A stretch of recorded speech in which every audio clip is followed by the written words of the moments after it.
So, noting that it is 7:01 p.m. on August 21st, 2024, I will call the Board of Health meeting to order. The first thing to do is for the just a roll call among just the board members of who is present. So Daryl Beardsley present. Stephen Constantine present. Julie Dreyfus present. Rebecca Honeywell present. Excellent. Okay, so we have 4 hearings this evening and a number of other items on the agenda, and there have not been any items not anticipated by the chair 48 hours in advance that required attention, unless something has come up that someone knows about that I haven't heard about yet. Okay, assuming not, we do have the food inspector here, and so I'd like to, the first thing I would like to take is all the way down here, 21 South Main Street, and I think between the food inspector and Mark, Yes. Sorry, Tom, I should call you Tom too. Food inspector and the agent, Tom and Mark, you could fill us in on what the issue Sure. is at And 21. Daryl, if I may, could I wait till the applicant shows up? He was made aware last minute, apologize.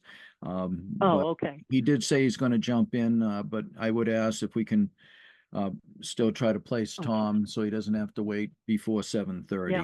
Okay. I would appreciate it. Thank All you so right. much. And once we see Alex Weatherall, he's the owner, we'll know that I'll let you know he's arrived. I'll keep an eye out. Okay. Thank you so much. All right. Sure. All right. Then, so Julie, what do you think? Think we could address Brush Hill Homes, or that could be 10, 15 minutes? No, I'm sure we can do that. I bet we could, Okay. we'll just limit ourselves to 10 minutes. Okay. We have Here's Alex Weatherall, so now we Oh. don't even have to perfect. We will question any longer. jump Thank back. That was simple. So But that'll Tom, be next up. and thank you, Daryl, for that, because that way Tom can move along if he wishes after this discussion. And Alex, thank you for being here. Sorry for the last minute notification. If you want, Tom, I'll just give a quick update, but most of it is related to your side of things on the food permit. Chris Canny, the building commissioner who could not be here tonight, Tom and I had a discussion this afternoon about the present status of the building application. And earlier this morning, I had a discussion with Chris Canny as well. And I said that I would be okay to go up to Rough Electrical because that way they can keep moving along with their building process, but that it would also entail to make sure Thomas had the chance to review the food plans and menu. And I'll let Tom discuss that. And also to make sure that it's known that because this food facility will be a facility that can produce grease, that the wastewater from the dishwasher and the 3-compartment sinks shall be placed into the external grease tank, and the plumbing inspector will handle the internal grease interceptor. With that said, that building application was approved previously, conditional to the food inspector's review, and I'll leave that up to the food inspector. And Madam Chair, if you don't mind, if Alex has any questions, I'd be glad, or I'm sure Tom would be glad to entertain those questions. Thank you. Okay, that sounds good. So Alex, would you rather that Tom presents his information? Yeah, very grateful, Mark, to let us go ahead with the plumbing and the electrical. Yes. But yeah, Tom, go ahead. I saw an email just recently asking for information. Don't know whether you got an answer. If you didn't, I apologize. I've been away most of the day. Oh, sure. And I apologize again, Mr. Weatherall, for the short notice. Thank you for being here. It appears that we have everything we need as far as the schematics and the layout. I just need a detailed menu of the foods that are going to be proposed to be prepared on the site. I'm presuming it's going to be relatively what we call a complex menu, because I did notice that there's a blast chiller that's going to be involved. I'm hearing it might be kind of carry out meals and things like that, like home cooked meals, but I'm not entirely sure. I don't want to jump to conclusions, but yeah, as soon as you can get a detailed menu to me, that would be greatly appreciated. I'm sure we can do that next week, Tom, if that's okay. Perfect. And if I You can, know, with the blast chiller, Tom, I mean, I'm told by people who have the kind of expertise you have that it's a good thing to have. You retain I was more. actually, yeah, I was actually pleased to see that. It's a tool that's very effective in getting foods out of the danger zone and simplifying cooling processes rather than using ice baths or overtaxing refrigeration that's really just meant for holding and not cooling. And, you know, we run into scenarios in the field where we have folks cooling multiple hot items inside of walk-in coolers or reach-in coolers, and it deviates the proper temperature for cold holding and causes issues. So the blast chiller is certainly an effective tool, and I'm glad you're investing in that Okay. particular piece of equipment. Yes.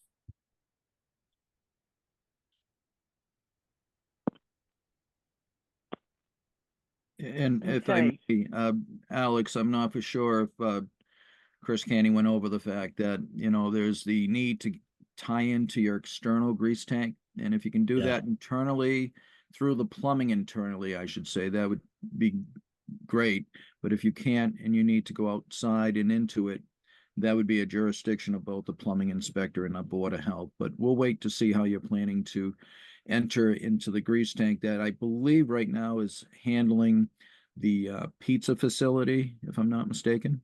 That's right. And the pizza, I wish, you know, I wish one of my two contractors were here because they got a pretty good understanding. It seems to me, and maybe Tom knows better than you and me, Mark. I mean, with respect to issues around food safety as it intersects with plumbing, more and more kitchens like this are being required to route as much as possible into, you know, exterior or maybe even interior grease traps. So apparently Cambridge, the city of Cambridge, has the strictest and perhaps the most forward rule. You know, I just don't know, but I think we're Sure. trying to, you know, we're trying to follow the most recent standards. I Sure. don't have the expertise myself, you know. That's fine. Actually, the septic codes under the state called Title V require it to go into the external one. And then the plumbing codes will handle all the requirements for the internal one. So that'll be under the plumbing inspector. The only thing I'm saying is if you go out to the outside area with the pipe and then go into the grease tank in the outside area, that'll be both under the jurisdiction of the plumbing inspector and the Board of Health. Oh, I see. Oh, okay. I see what But you're if saying. if you can plumb it, but you might not be able to, it all depends on what your contractor decides. Through the plumbing internally out to the external grease tank, then that won't require any external piping. But that'll be a decision see. between you and your contractor, and they can let us know when that time comes. I see. All right. Yep. And Excellent. that, Thank you. yeah, I'd like to mention that, right, you were just commenting on City of Cambridge having rather strict regulations, but then we have the addition of Title V because of the septic system issues. So it's a different approach that you wouldn't see in Cambridge. So that's where Oh, I see. sometimes folks who are only familiar with urban areas are accustomed to kind of a different set of rules. So we have an add-on here, essentially. Oh, all right. Okay. So that's why, because I get it pumped out every quarter and I guess we keep up with it and you keep it out of the septic. Is that kind of is that the Yes. science behind it? That And is, it'll make your septic last longer, which, yes. given your recent investment, I'm sure would be appreciated. And Alex, a lot Yeah. of times too, what happens is the grease is so hot or so it's hot and it does not solidify while it's going through the internal grease trap and it ends up going into the septic system field and you don't want that. That's why the external tank I see. will cool it down for a longer time period and then it will go out as an effluent of just wastewater versus grease, a lot of I heavy see. grease in the water. So it will keep your septic system going a lot longer. And yes, you are required to pump it every quarter. So All thank right. you for doing that as well. All right. Lots goes into this. Appreciate that. Okay, so is there anything else that you feel we need to cover tonight, Mark, Tom, or Alex? I don't, but Tom, go ahead. No, that's all. But, you know, again, Alex, thank you for being here and certainly reach out if you need anything or if you have any further questions as the process moves along. That's awesome. You caught me. I was stepping into my car. So if you called 5 minutes later, I would have been in trouble. Thank you very much. Thank you. All right. So long. All right, take care, thanks. Okay, not bad, 7:11. So Julie, would you like to kick off just a little where we are on Brush Hill Homes? Yeah. And we do have the applicant and the applicant's engineer. Perfect. Harrington. And Daryl, I don't know if share screen is available, but I was going to Oh, pull up the yeah. deficiency letter, just so that way, do you want me to share that? You can, I just stopped, so. Oops. I'm trying to go find it now. I had it here. I'm sorry, give me 1 second.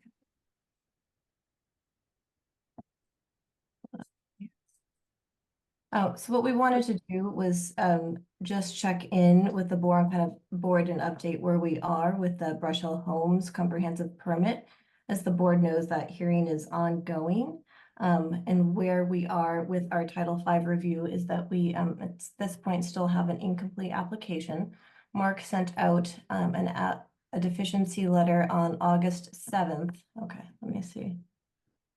Share screen, desktop. I'm afraid, Daryl, it's not letting me share at this moment. You know, that's okay. Is it actually saying it will not let you share? I mean, will not let you access it? Let me try. I can pull it up if you need, Julie. Yeah, because right now it's all participants. I'm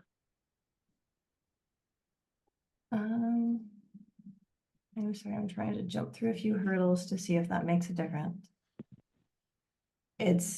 I do have the letter available as well. I just don't know. To if- share it's just, All I right, just wanted to have the or visual Jessica, in if case you people have it wanted to right read there. too. That's okay. I'm not able to pull it up. There's something blocking me over here. I think it's unique to my computer potentially. Again, my apologies. Jessica, if you have it available, that would be great if you can bring it up. I'll keep talking, Jessica, just as if you're able to pull that up, that'd be great. Yep, pulling it up now. And so, as the board knows, we can't begin our Title V review until we have a complete application, just so everyone understands kind of where we stand with that.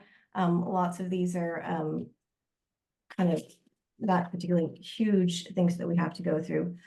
So I'll just go through, and you can see here, we need to define the buffer line zone. It needs to be labeled. We need to have a room count for each unit. We need to have a profile of the force main distribution line.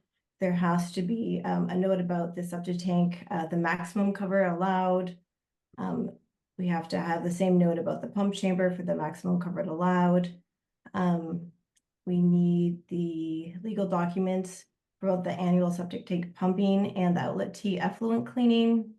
The groundwater levels of the inlet outlet inverts for the septic tank need to be provided. The septic tank compartment capacity has not been shown on the profile. There's no indication on the plan about legal boundaries, so we just need notification about that on the plan and the description. The soil testing has not been spaced uniformly over the proposed soil absorption system. And I don't know if everyone's seen what that looks like, but there's a eastern and western distribution field, and all of the perk tests have been done in the eastern field. But I believe, Mark, you were out witnessing testing this week, and so maybe there's Yes. actually been a change in that status. That is correct, Julie. We were out there with the engineers. Deishang Wang actually started doing some of the soil testing, and DGT was on site as well, the other engineer that did the original testing. And they're going to take what they did on Monday, put it on a plot plan to show where they may change the septic location to a small degree to try to encompass better soil testing. And I told them once they send that to us, I'll take a look at it to see if additional soil testing might be needed. Okay. So, and then Bob, we're just gonna go through this and then we will get to you, but we're gonna be cognizant of our time as well. We have upcoming variance hearings. We need labels needed for the structure in the northwest corner, location of pump alarms, location of the electric circuits for the pumps and the pump alarm, and the water source for the storage tank for the fire suppression. And Julie, if I can add, Mr. Yeah. Murchison did indicate to me that that storage tank is going to be filled in without utilizing a well, but bringing in tanker trucks, might it be the fire department or whoever, that will fill that tank up. So it will not be filled up by a separate well. Okay, okay. So it sounds like we have a few of these checked off, but it sounds like there might actually be a change here. Does the board, before we go to you, Bob, does the board have any questions about where we are then in our review or what steps come next?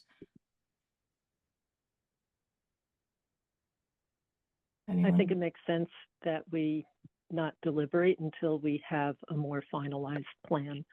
Exactly. We need a finalized plan and we can't deliberate without that. So that's basically what we're waiting for at this point. And so I know the ZBA is meeting again tomorrow and they're going to be continuing. And so we've let them know with this deficiency letter that we're just waiting for the complete plan and then we'll start a review. Go ahead, Bob. I guess the first thing I'd like to say, thank you for the for the comment letter. We received it after you'd had the plans for about a month. So the first thing I would say is that I don't agree with you. Maybe it's semantics, Julie. I don't know, but I don't believe we have an incomplete application. We have an application where Mark has made a bunch of comments, and you know, I'm happy to address the comments, of course, like we always do. You know, we go back and forth. Mark makes comments and we respond. We either, sometimes they're clerical corrections that we make. Sometimes they're real things that need to be changed in the design, or a lot of times they're things that Mark would like to see written on the plan. And we're happy to, you know, go about that. But if you want to address exactly what you consider to be incomplete at this time, I'd love to hear that, because I don't agree that it's incomplete. I agree with you that we have a lot of work to do based on Mark's comments, and we got right to it as quickly as we could. We got out there and did some more testing, and we'll get back to you with a adjusted design for the field based on that additional testing. But if you want to go over with me at this point what you consider to be incomplete, as opposed to, you know, comments and things that we're going to change, I'd like to understand what's incomplete about the application, I guess. The other thing I would say is that many of Mark's comments are not Title V issues. You know, they could be his preferences for a plan, which we try to, you know, accommodate and work with him on his preferences of how he likes to see a plan put together. Some of them may be just local regulations that he's used to calling out, and, you know, we don't have any problem with hearing that, but you know, a reading of Title V would tell you these are not Title V issues that we're dealing with.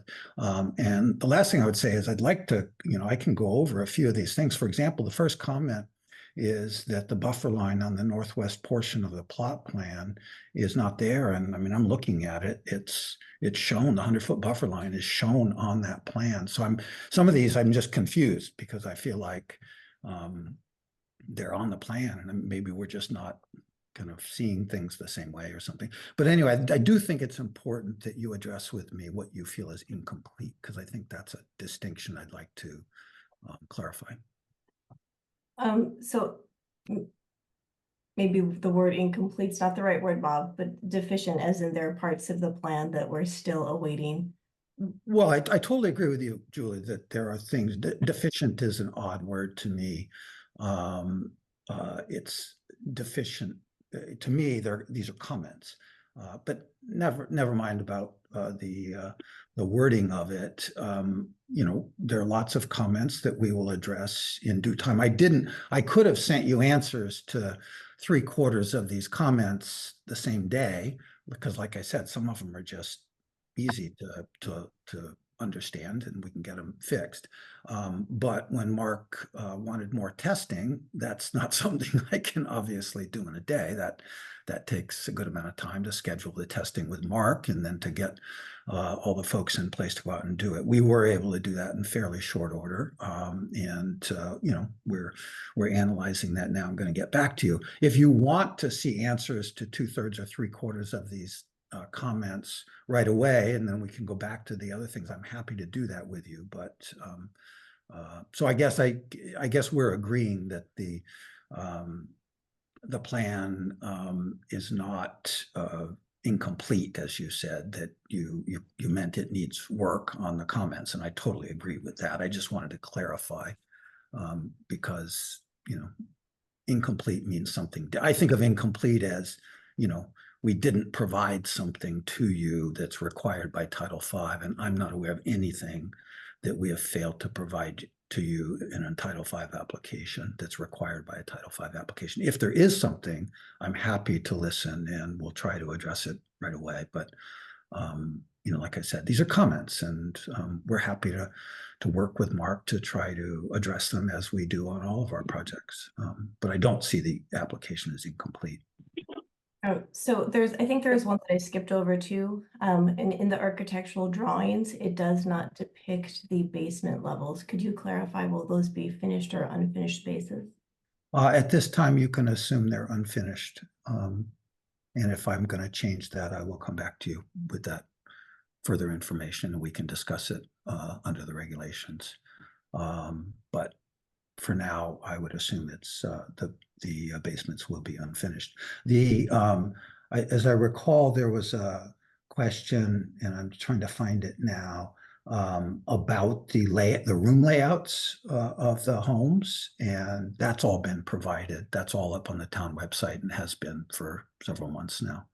And we'll go ahead and review those. We don't Yeah, have tonight because we have a variance hearing No, coming, but of we will course, review yeah. those, give our advice to the ZBA as we have historically done. Of course, absolutely. Yeah. And so then we will await the results of the further testing and then the any additional changes that you might make as a result.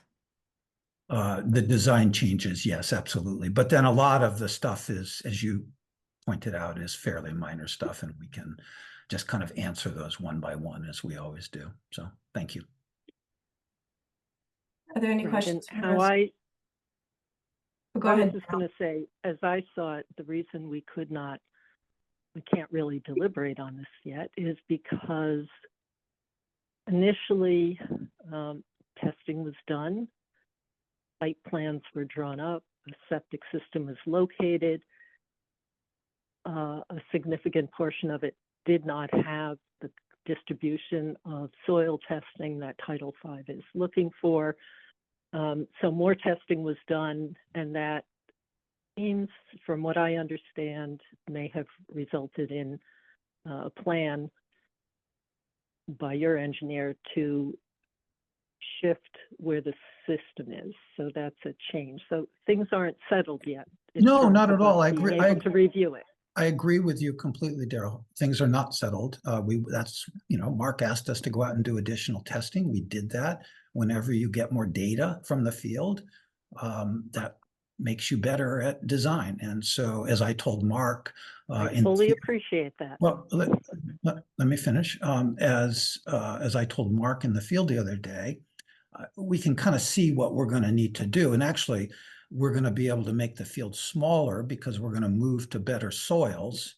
And it's not going to take a big, you know, complete change in the location. We're just going to have to move the system probably about, I don't know, 15 feet, something like that. And it's going to get smaller because when we do the design, we'll be in better soils. And, you know, Mark understands this as well as all of the engineers. When you get into better soils, then you can design a smaller system. So I expect the system's going to get about 20 or 20, the area of the field is going to get 20 to 25% smaller in the redesign, which is good for everyone. One of the things I told Mark that I was hoping to accomplish is the way the property lays out. The neighbor has a field in the back of his house, and unfortunately, the stone wall and the property line are pretty significantly different. And right now, the septic field is kind of in the field that visually looks like it's part of that property. It's not. It's on the 34 Brush Hill property. But what I'm trying to do is move the septic system so that it will be aesthetically better for our neighbor, because obviously that would be a good thing. And so that's one of our goals. And also, like I said, to move to better soils. That's what you do when you get more data. So I'm not disagreeing with you, Daryl.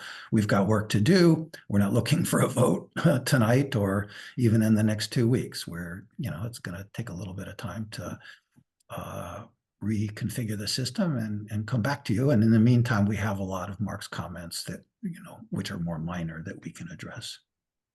Mhm. And if we can find a nomenclature that makes everyone happy, but from our perspective, it does feel incomplete because we can't move ahead to analyze it because there are missing pieces. So Mark, I just want to ask you something. Groundwater is quite shallow there. Are basements going to be possible on this property, do you think? Do we have information that? Well, and that was one of the Indicates- questions, that was in the Oh, letter, okay. one of the comments is to know what they're providing for basements. Are they providing slabs? Are they providing full basements?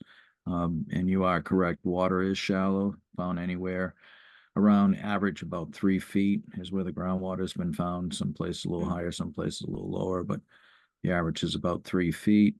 As Mr. Murchison mentioned, they are trying to find an area that will encompass all good soil tests. And as I noted on the soil testing day of Monday of this week, that they'll need to provide a plot plan showing the new tests that were done on Monday, plus the old test, to make sure that we have a good divide line between the tests that have a higher perk rate than the tests that they wish to use to reduce the system.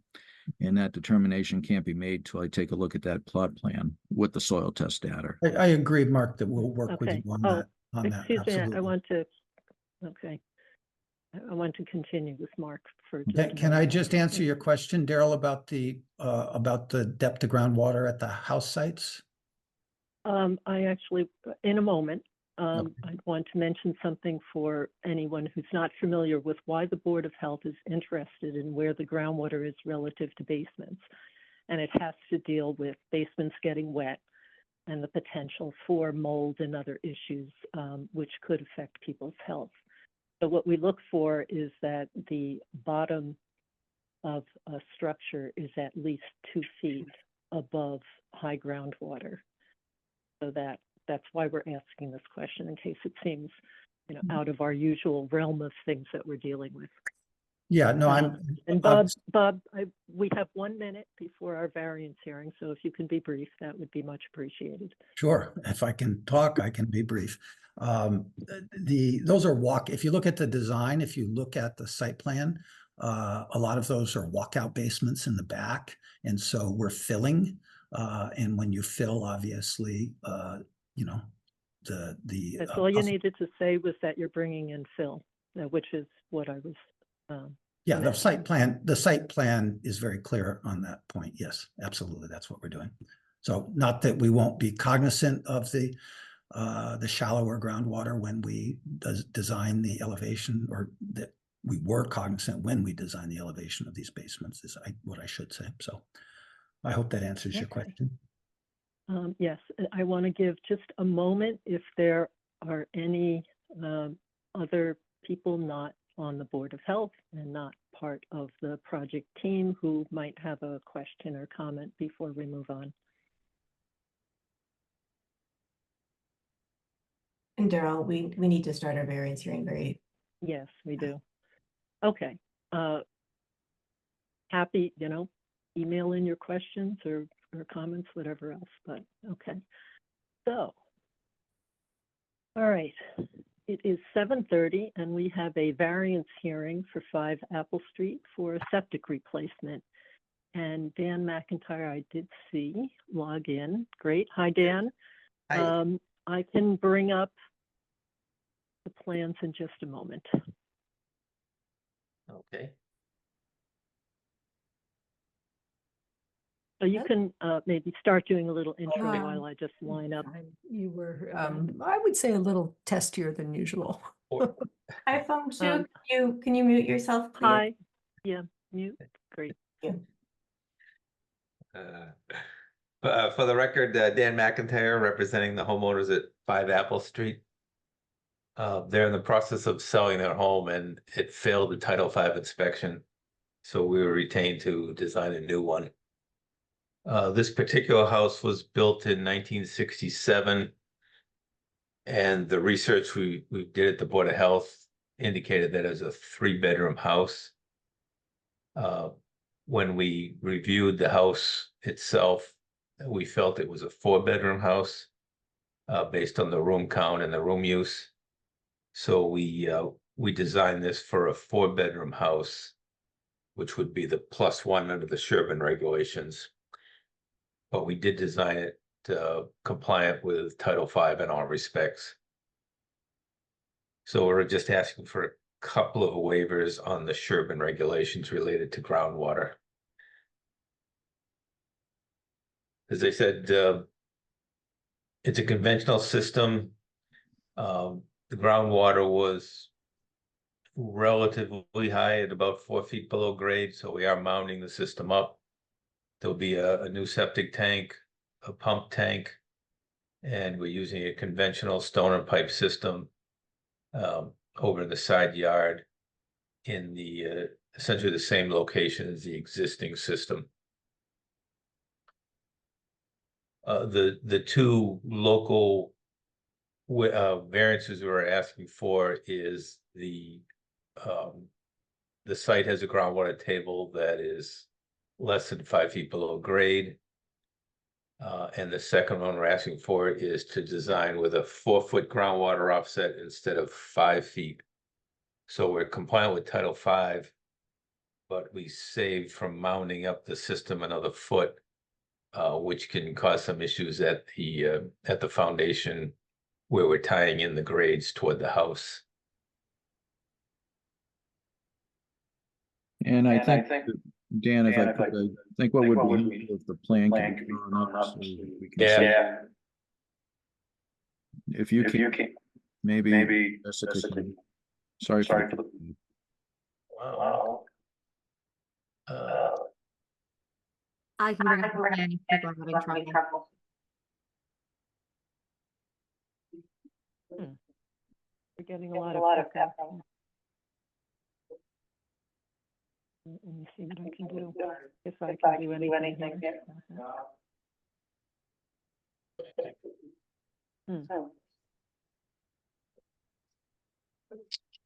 How's that?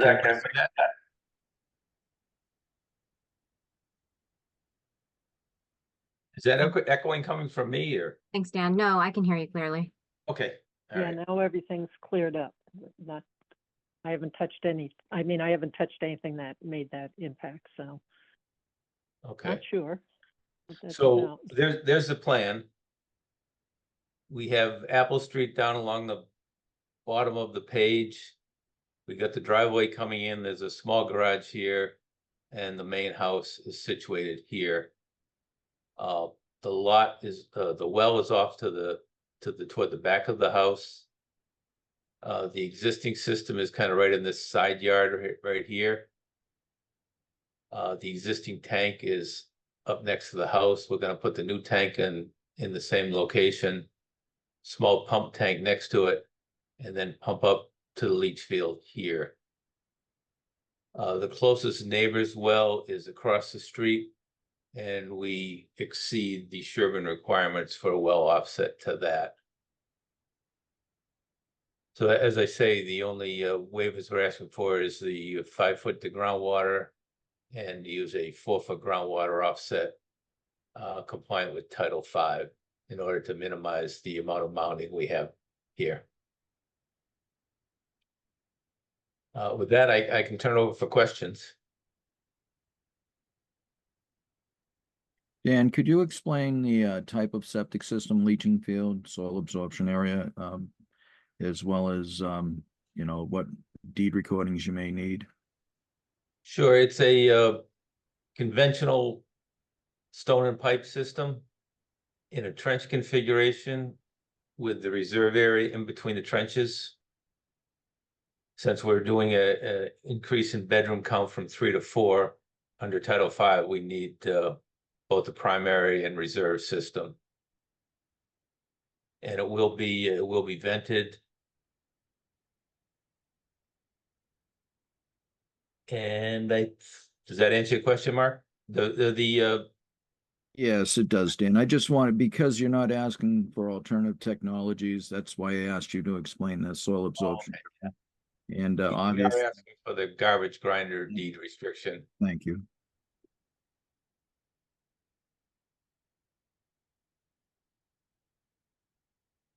I don't have any questions. Looks like the usual constrained site. And with conditions that are naturally occurring and don't offer you an alternative, I gather. Dan, what were the two variances? It was the groundwater offset of 4 feet instead of 5, you said, and one more. The second one was the Sherborn requirement that if the groundwater is less than 5 feet below grade, it's an unbuildable lot. Got it. Thank you.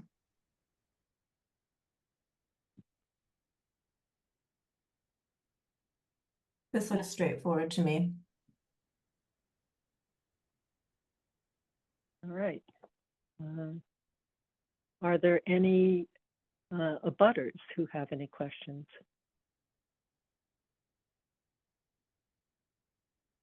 Okay. None, then shall we move on to the voting on the variances? Darrell, just so you know, I did see the homeowner here on the Zoom Oh. site. I don't know if they have any questions, but Okay. they are here to listen in. Hi, Michelle. Hi, Mark. How are you?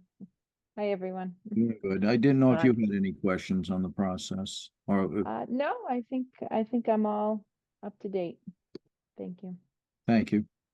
Thank you, All Darrell. right. Sure. Okay. Then the first variance, do we have a motion to grant a variance to 8.01 regarding the groundwater offset? So moved. Seconded. Any other discussion?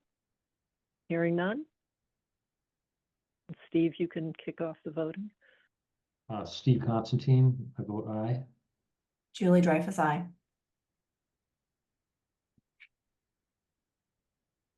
We still have Rebecca? Yes, Rebecca Honeywell. Aye. Sorry, Rebecca. I was looking for. Can you hear me? Yes, we can. Yes. Thank you. And now. Rebecca Honeywell. And aye. Darrell Beardsley. Oh, Darrell Beardsley, aye. Do we have a motion to grant a variance to 8.02 regarding the depth to seasonal high groundwater? So moved. Seconded. Second. Okay. Any further discussion? Hearing none? Steve Constantine, aye. Julie Dreyfus, aye. Rebecca Honeywell, aye. Darrell Beardsley, aye. So we'll close the hearing, and are the plans ready for approval, Mark? Yes, the plans are ready for approval with the condition for a deed recording in respect to the not designing for a garbage grinder. Okay, so do we have a motion to that effect? So moved. Seconded.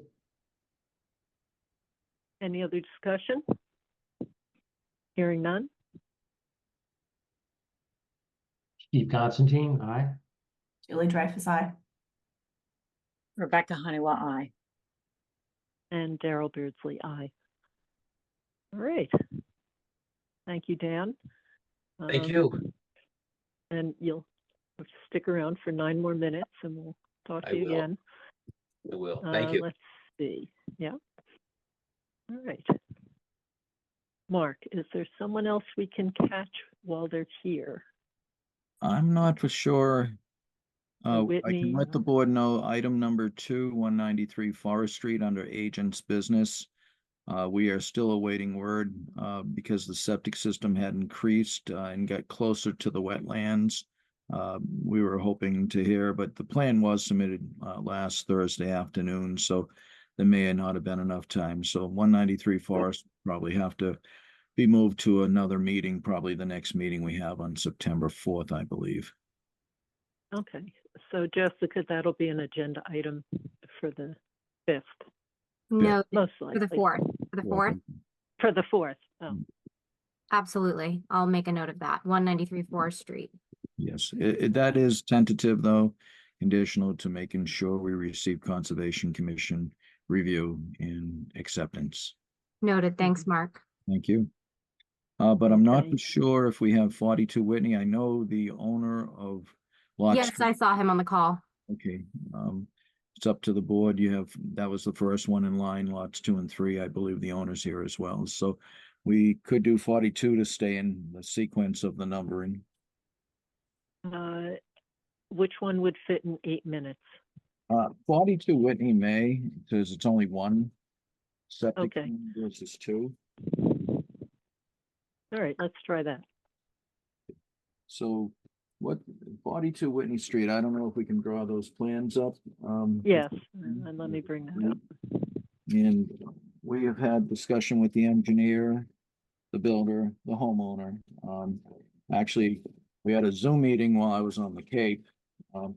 Sitting in my car in the parking lot, having a Zoom meeting as requested by the applicant.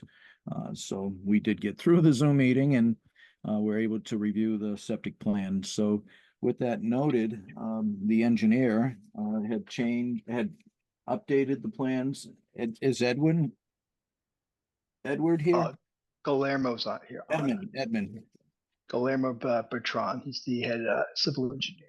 Oh, that's fine. If you wanted to He's, add, but so they updated the plan. What they're doing is they're taking what used to be I believe, an old garage that was demolished already, and they're adding a cottage, like an accessory development unit, basically. Correct. And they're tying into the existing septic system, which was designed and installed about a year or two, I think 2 years ago now. Years go by fast. It might have been last year. And that's all been approved, but they do need to tie into the present septic tank. And they have provided a clean out because it's solid waste going into it. And they're going with, from there, it goes to a septic pump chamber. You'll see that to the side of the, I don't know if you can see it on this plan, but it's under the driveway. So that is, unfortunately, the only way they could do it is to place the driveway that goes into this new accessory development unit or cottage. You'll see the septic pump chamber. So they have assured us in their notes that the tank can handle what they call the 20-ton loading. So because we don't want to see the septic tank collapsing that's used for the pump chamber, that would not be ideal for anyone. And they added some additional notes in the boxes to the other side, but I feel these plans are complete. And I will wait any discussion from the board and then make a recommendation after the board's review. How will the tank be serviced? They're going to have risers to grade, Julie, and there'll be metal covers, so they'll have to take the covers off. But typically, they don't pump out the septic pump chamber. They pump out the septic tank, which is not under a driveway. But there are times when they might need to access the pump chamber in case a pump went down. So in that case, they have the access covers to grade, safety covers secured to grade. Perfect. You want to have a way to get there. Perfect. Yes, Thank you. you're welcome. I'm sorry, Mark, that was the septic covers were, what was that? They're going to be secured and raised to grade. Thank you. You're welcome. Right, because they'll look appealing to play in, although they're heavy, so kids shouldn't be able to open them too easily. That is good. But it's good that they're secured.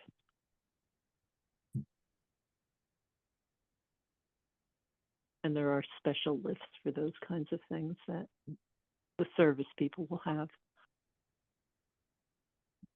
I don't have any particular questions because is that really the only aspect of this that makes it a little different from our usual plans, Mark? That is correct. Yes, we prefer not to have the septic tank or the septic pump chamber covered over with the driveway, but from the location of it, it appears they want to make sure they have the access to the side of the proposed cottage. Mm-hmm. And they're going to have a carport that they'll drive into. If they ever thought of moving things around, I suggested that they wouldn't have to cover the septic pump chamber, but I believe this is the proposal they wish to have. I'm not for sure if the homeowner's here, but she was part of the process as well when we had that conference with the engineer and the developer. And so is this going to entail, you might have already said this, a deed recording about the extra care that needs to be given to this or not? No, there's no deed recordings. That was all done Okay. with the pass system that was designed by McIntyre Engineering. Okay. Mark, I got a quick question. How old is the bleaching field? Do we know? About 2 years, the most. Oh, that's it. Yeah. Okay. There might, well, you know, Daryl, and thank you, Steve. That was a good question, Daryl, because if they designed it for a deed recording, it may be that they need to do it. The deed recording goes with the land. I'm not for sure, and we could check it. The deed recording went with the existing house, which they're modifying and renovating at this present time. The new cottage / accessory development unit, that will need to not have a garbage grinder, and I'll have to look at the deed recording. It may need to be modified to include that building, since originally it was designed only for the house. So yeah, there could be a need for that deed recording to be modified to include the new cottage. Okay. All right. So maybe those documents could be pulled Yes, and I would, from the if the files, board- and we'll check that. and if the board has no further details for the plan or input, then I would recommend, when I go to recommend approval, to make sure the deed recording will cover the new cottage. Mhm. Okay. So does anyone on the homeowner's side have any questions? We have no questions at all. Okay. All right. So we'll look forward to seeing this again, Mark, when things are ready for Yeah, final approval. there won't be much work except for piping and Okay. modifying the covers over the pump chamber. And obviously they'll be constructing, so, and then they'll submit as-built and so forth once that's complete. All right. Great. Thank you. You're welcome. Okay. So it is 7:50, and we have a variance hearing for 81 Prospect Street. And Daryl, could I recommend the board approve this plan with that deed recording modification for 42? Okay. It is ready for that tonight. Yes, Okay. I'm sorry. Yes, it's ready for approval. Yes. Okay. Dar- All right. Daryl, this is Dan McIntyre. Hi. I just wanted to remind you that we designed that system large enough so it didn't need any deed recordings. It's Oh, Dan, designed thank you. for a garbage grinder. Because I had made a note on the plan, but if that's the case, and this would be the additional bedroom, then we can remove that condition and just let them, we won't recommend it, but that they put in garbage grinders. But if that is the case, Dan, I thank you for that knowledge. So I can recommend approval of the plan. And if it was designed as Dan said, and I trust Dan is correct, then they won't need that deed recording. So you're recommending Oh. approval without the garbage grinder deed recording, just to confirm? That is correct, yes. To the board for a vote. Okay. And Dan, I'm sure you've explained why garbage grinders in general are not advantageous for most septic systems. Yes, So, well, all right. we put on the plan that we designed it large enough for a garbage grinder, but we recommend Yeah. that one not be installed. There will not be one installed. Thank you. No. What about just leaving it there? What risk is that? Well, there's no garbage grinder there now, I don't believe. Right. I know, Right. but I'm saying that if the property's sold, the next person might not understand that they shouldn't have one.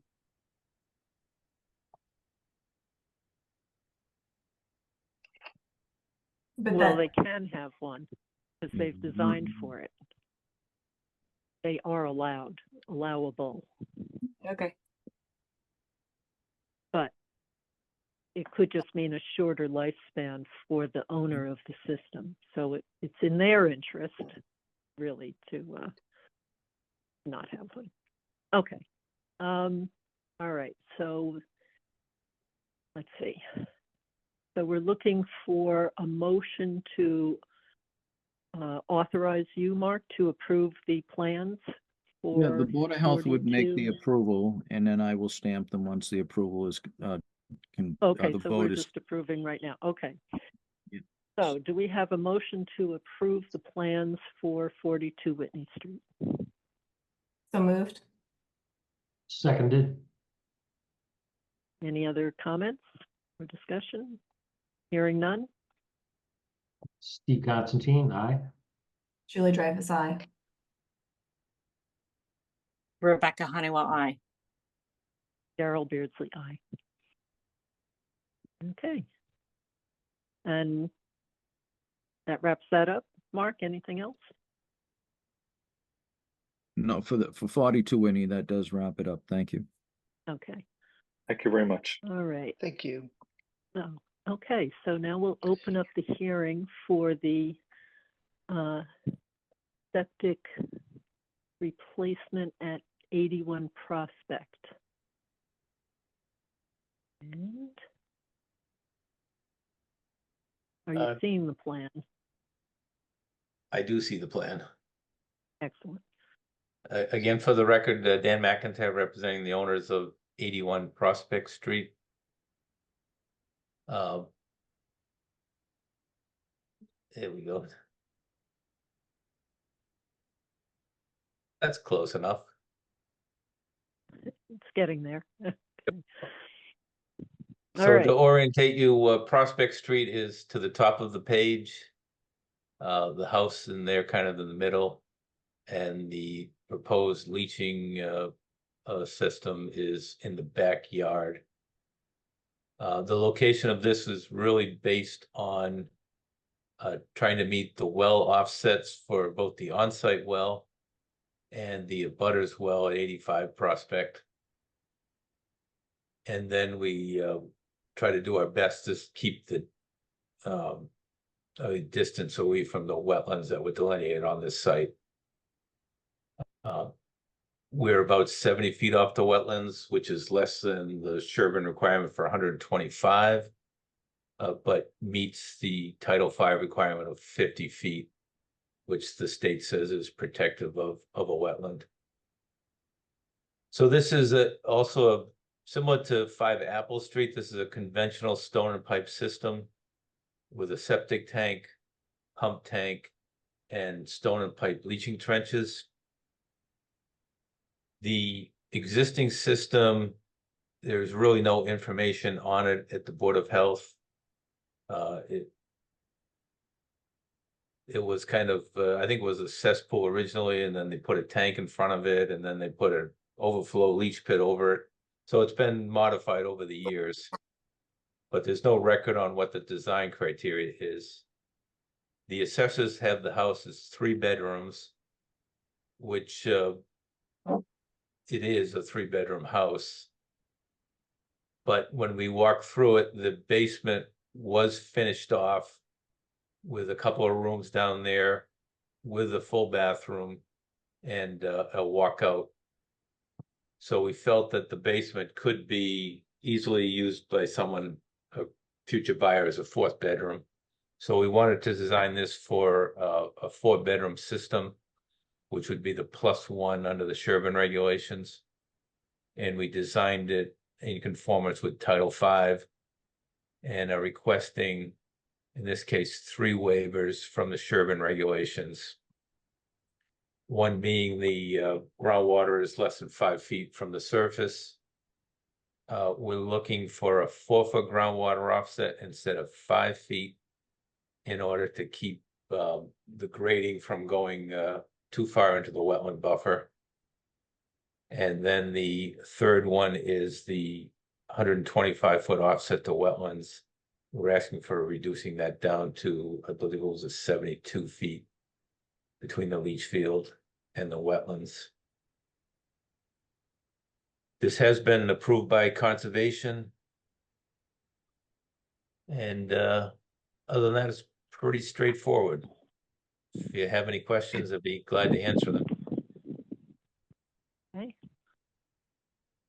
Does anyone have questions? I'm going to back out a little bit so we can see the overall property. I have a question. I know that our hands are tied by the groundwater level in Sherborn, and we are talking a lot about Title V, but we have private water supplies and we have no backup plan. And this obviously is a huge lot with lots of land. Who knows what the new owners will do? But I just want to throw that out for us to consider as the Board of Health, since we give a lot of variances because of our situation.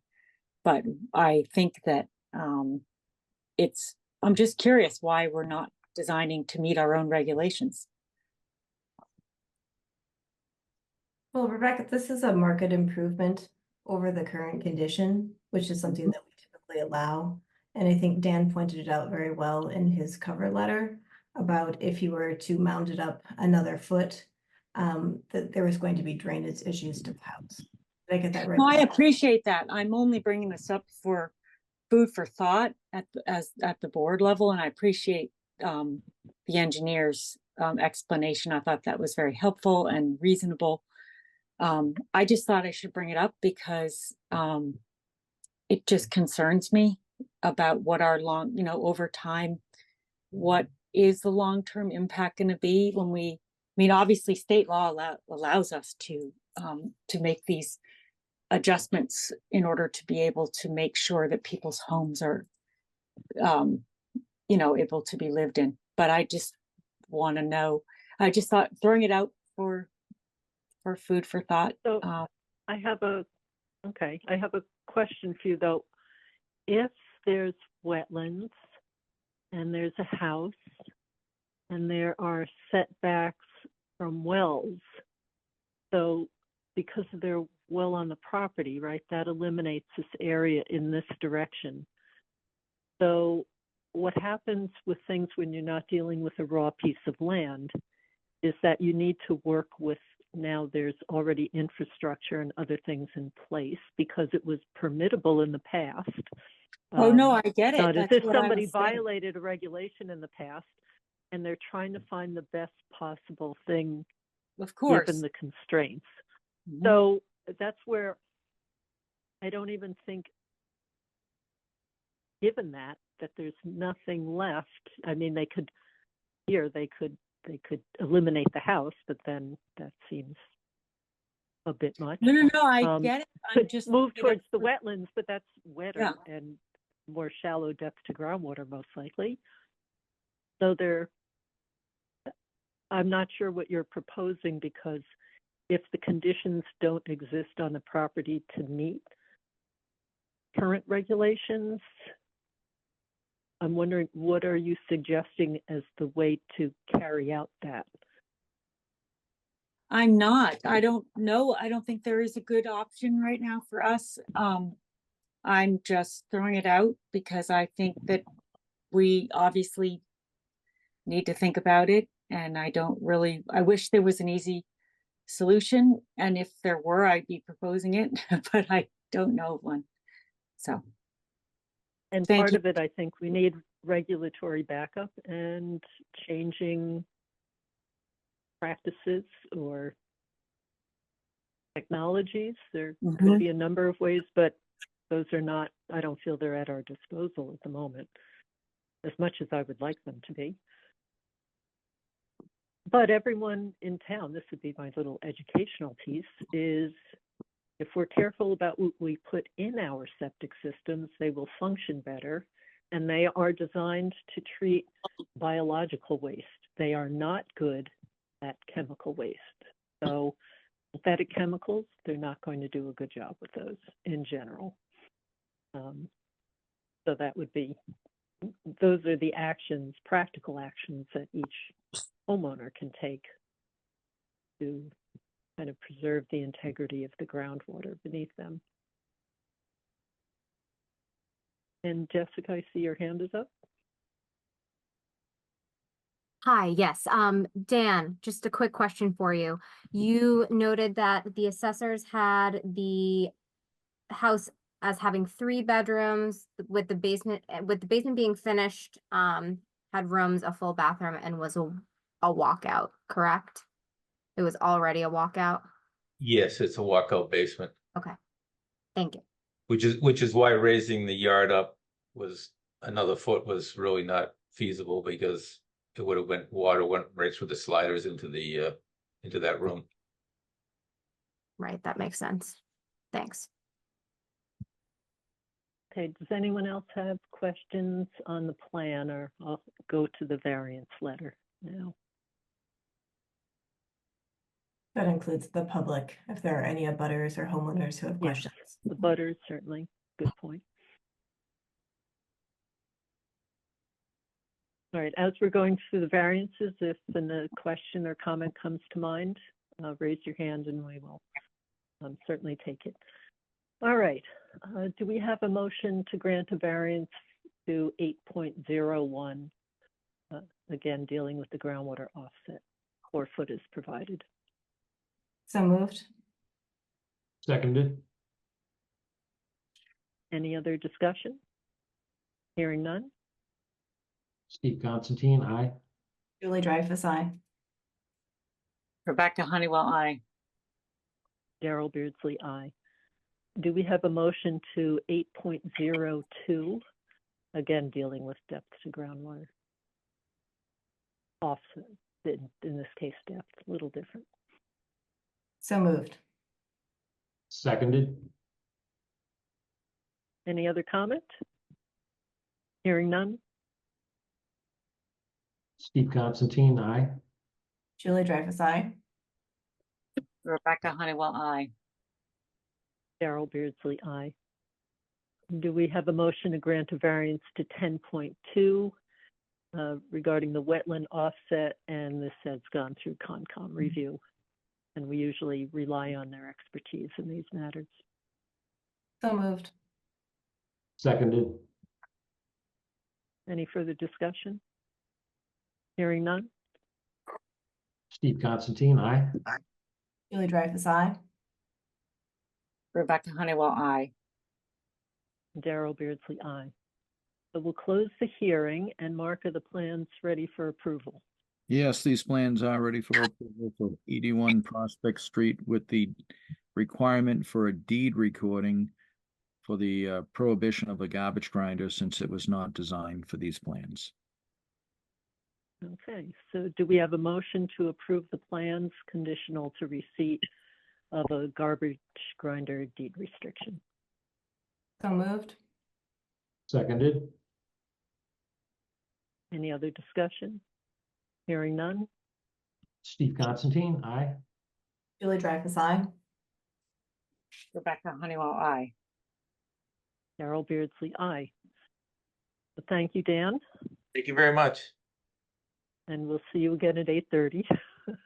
Or unless you were involved on other projects that we talk about in between. All right, so we have 4 minutes. Oh, goodness. Let's do a quick one. How about land use meetings? Hi, yes. So, all of the departments that are currently on the ground level of town hall, health, building, conservation, planning, and hopefully we'll have a full team soon.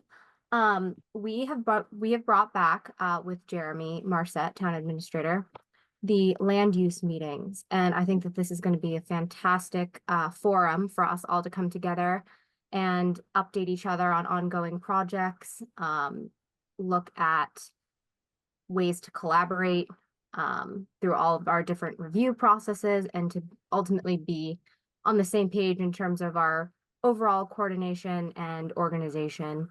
And from that, Chair Beardsley, if I may just cycle right into having the monthly newsletter, Sherborn Health Department at a Glance. One of the things that I hope will come of the land use meetings will be some sort of publication, whether that be sent via email, listserv, or something on paper, or through our social media platforms that look at each department at a glance. And we are then able to provide a general update, increased transparency, communication to Sherborn residents and to anyone interested on the ongoing projects. We also hope to establish a monthly coffee where you could come have a meet and greet with us. Residents could ask any questions. And I think it'll be really valuable. So just a quick update on that. Okay, thank you. All right, that was nice and concise. We still have, 2 minutes. Let's see. I think upcoming shared services trainings should fit in 2 minutes.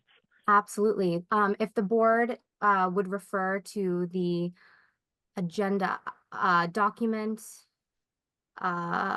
sorry about that. It's the Tier 2 housing and food trainings provided. I get notifications, and Chair Beardsley receives notifications about any training that is held through our shared services unit. It's for housing and food inspectional courses coming up in the fall. This will be great. I am able to obtain CEUs to maintain my licenses, and you can read the flyer and get some info, ask me any questions at any time. Happy to follow up. Okay, so people could just refer to the documents. Take a look. You want training in how to do housing inspections and food inspections. Let's see. And training is being supported at the moment through our shared services arrangement with Needham, Dover, and Medfield. The Charles River Health District is the name of our group. Reminder. All right, I'm going to get ready. So we have, let me just get the documents ready for Pleasant Street. Can I ask a question? Yep. Chair Beardsley, I had expressed an interest in attending some of these meetings representing our board, and you were going to get back to me. Is that something that I could do? Or be involved with? Something that you could do. We haven't had a meeting. The August one got canceled because it was a difficult time to schedule. So as soon as there's one, and send me a note reminding me when we're not in a meeting so I can respond to your email or something. Okay. Okay. Daryl? Yes. I should have asked this on the previous two, but have we confirmed that all the abutter notifications were received and sent out in the appropriate time for the past 2 hearings as well as for this hearing and the next hearing? Oh, very good. Thank you. I felt like there was something missing. Yeah, I forgot about it too. Thank you. I believe that Jean has confirmed for 1 Pleasant Street, the hearing that we're about to have, that all of our notices were received.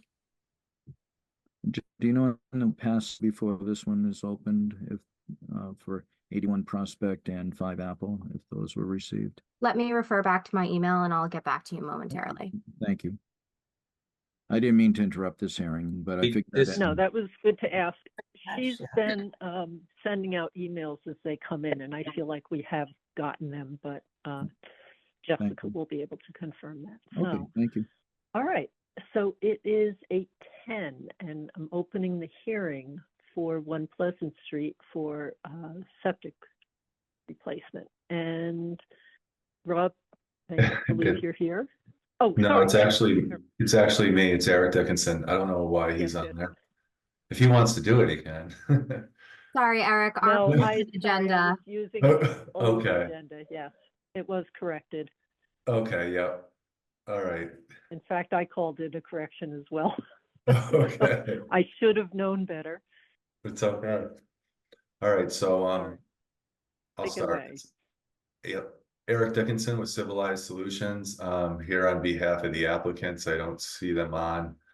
But this is 1 Pleasant Street. It's located at the intersection of Maple and Pleasant. If you're headed down Maple towards town, you've probably seen it. The driveway comes in at like an angle almost where the 2 streets meet. It's a 3-bedroom, single-family house. It has a large pond in the backyard that goes, I think it covers about 4 or 5 of the properties along that side of the road of Pleasant Street. It has a cesspool in the backyard, like right very close to the deck, right in that area. Yep. The on-site well is located in the front yard. It's about 65 feet from the house. The front of the house, close to Pleasant Street. Yep. So I was originally, they signed up with me to prepare a replacement septic system plan back in August of last year. I did the testing in the backyard, as you can see, the 3 test pits there. And then it was determined by conservation that they were in a wetland area, which it didn't appear to me that it was. It was very wet, as a lot of the properties are there, but it didn't look like wetland. It looked like a lawn area. So we revisited it. It was flagged by a wetlands professional. Then I did my testing up in the front area there, up closer to Maple and Pleasant. Yeah, I did 2 test pits there because they were fairly consistent with what was in the backyard, and I didn't want to disturb a lot of the soil. It's pretty bad material there. It's a sandy loam. Groundwater varies from 18 inches to 30 inches. I was not able to run a perk test. I had to send it off to a laboratory. It came back as a 30-minute rate. That's an Elgin system. It's an IA, advanced treatment. I thought that was the best option given the proximity to the front well, which is now 100 feet versus the 125. The local regulation still meets, so it meets Title V, but not Sherborn's regulations. The existing plumbing will have to be reconfigured inside the house. Permits pulled by a licensed plumber. The septic tank will be in the front yard. It will have a pump chamber, which will pump up. It's about 4-foot mound, 5-foot mound, to the front of the yard there. I did propose to put the forced main in a sleeve. It's in a piece of 4-inch PVC Schedule 40 in case they do expand that driveway. As you can see, the driveway ends, and then there's a garage. It's kind of there's a lawn area kind of right in there. Just, for the future, so there's no damage to that. I could go through the variances now if you'd like. There was quite a few from the local. Like I Okay, mentioned. let's first see if any board members just have a question about Okay. the elements here on the plan. I have a question, Anyone? Chair Yeah. Beardsley, for Eric. I'm Okay. sorry, did you say that it was a Elgin system, the proposed system that you designed? Yes, Elgin system it's an compliant with Title Elgin, V? yeah, Elgin trench system. Yeah, Thank you. yeah.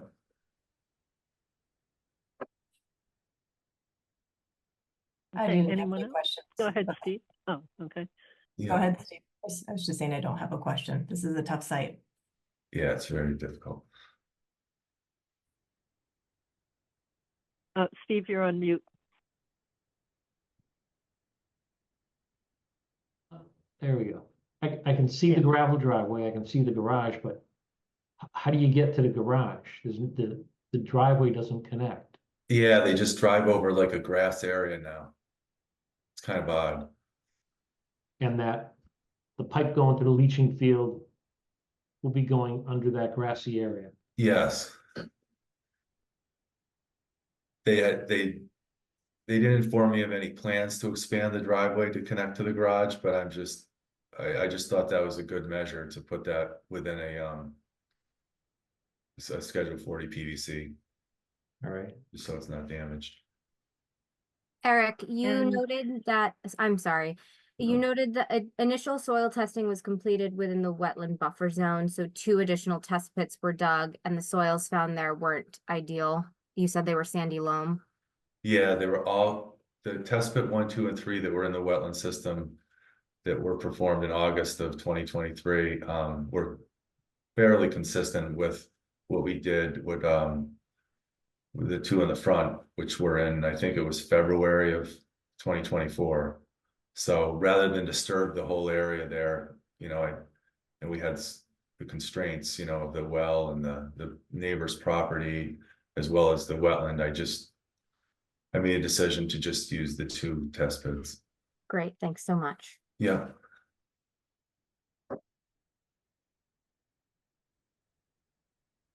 Are the homeowners aware of, well, it'll only be this iteration of homeowners, but just of the vulnerability of the pipes Yes. underneath something that might be occasionally have something heavy driving it over it if they, I don't know, Mhm. kind of services might come into the property, but it's unusual, but yeah. I have done Schedule 80 in the past. It's just very, very expensive. I think 40, maybe you could be Schedule 80 under just the gravel driveway, in that area. And not the whole length, but I forget what the cost is that per foot. I think this is more than adequate, the Schedule 40, but Okay. Or maybe just let them know it's an option. okay. Because Mark, I assume it's not a requirement, or there's not a specific requirement. Not that I'm aware of, but they do have to make Hmm. sure the pipe can withstand the loading. So on the driveway, they would have to make sure the Schedule 40 can handle the H20 loading. And again, because the area is wet, going to a higher schedule will help to prevent any leakage from the pipes Mhm. or intrusion into the pipes. Yeah. Okay, interesting issue. Yeah. Because there's really nowhere else to go, and it's got to get over there somehow. Mm. There still needs to be access to the house, so not an easy one at all. And it's drivable grass, Right. you said? It might have been gravel at one time, and it's just overgrown. They did have a dumpster there at one point, and the dumpster didn't sink into the ground, so which, looking at the soils here, it could very well have done that, but it didn't. So maybe there is some type of a compact base under there. Yeah, that was my next question. Thank you. Okay, Julie, did you have a question earlier? No, I'm all set. Thank you. We can move to the variances. Okay. All right. Just for the note, the Elgin system, their B43 type system, if you want to note that on the minutes, Jessica. Thank you so much, Mark. Got it. Shown in section 3. They also have an Elgin that's an A42, but these are B43s. They're a little bit larger. You're welcome. All right, so now we will go through the variances, and certainly if there are any abutters or others who have any questions or comments, do raise your hand and let us know. All right, so do we have a motion to grant a variance to section 5.1C regarding the 2 rather than 3 test pits? So moved. Seconded. Any other comments or questions? I'll just say that with consistency of soil and some confidence that that's what you're going to find elsewhere, which can be confirmed during the installation, that the less disturbance of the naturally deposited soil is usually better. So there is an upside to this if one is confident of what's existing there. Okay, so ready to vote? We had a first and a second on the motion for variance 5.1C. Nope. All right, so any further comment then? Hearing none. Steve Constantine, aye. Julie Dreyfus, aye. Rebecca Honeywell, aye. Darrell Beardsley, aye. Do we have a motion to grant a variance to section 5.1D, which is designing the system using the sieve analysis?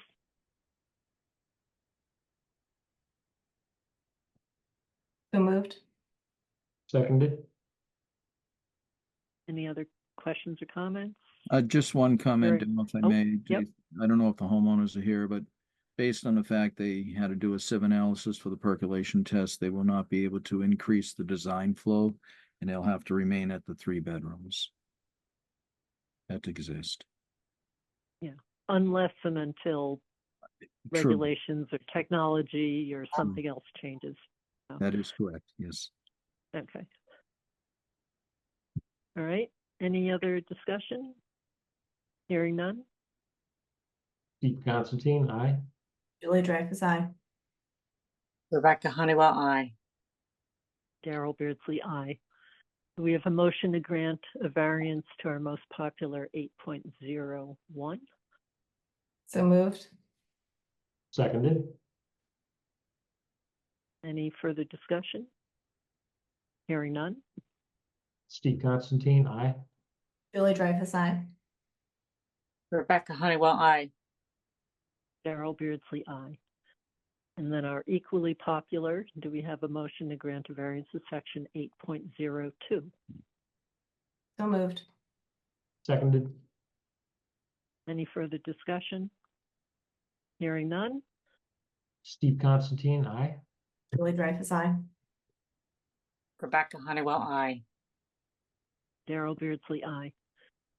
Do we have a motion to grant a variance to section 10.1 regarding the distance to the on-site well? So moved. Seconded. Any other discussion? I guess we would just. Hearing none? Oh, I Oh, was go ahead.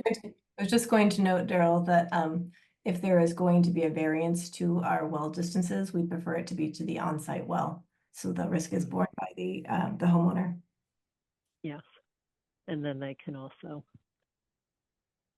take measures again about how they use their septic system to try to minimize any impact.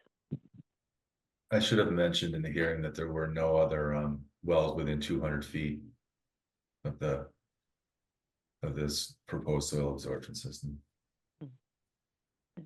Okay, thank you. Yeah. Okay, then ready to vote? Yes. Okay, continue. Steve Constantine, aye. Julie Dreyfus, aye. Rebecca Honeywell, aye. And Darrell Beardsley, aye. Do we have a motion to grant a variance of section 10.2 regarding property line setback? So moved. Seconded. Any further discussion? Are Hearing both none? variances, requests for 6 and 7, 10.2, both section 10.2?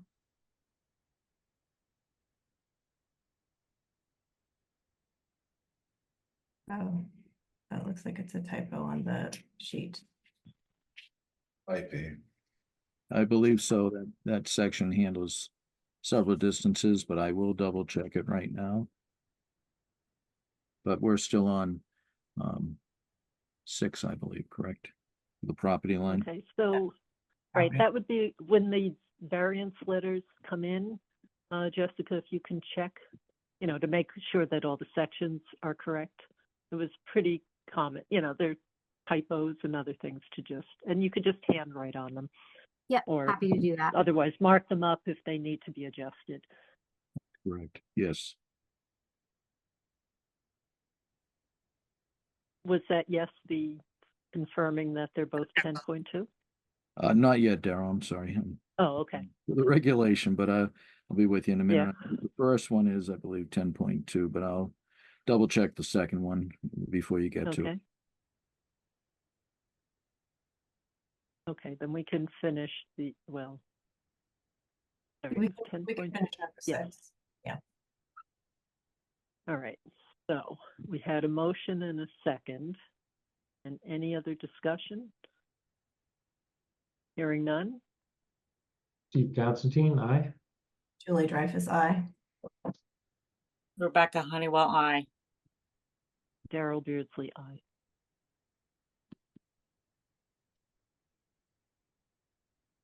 And yes, section 10.2, labeled as minimum distances, covers both property lines, and the next one, which is covering the distance from wetland resources versus the 125. It covers other distances as well, but that both of those Yeah. are under section 10.2.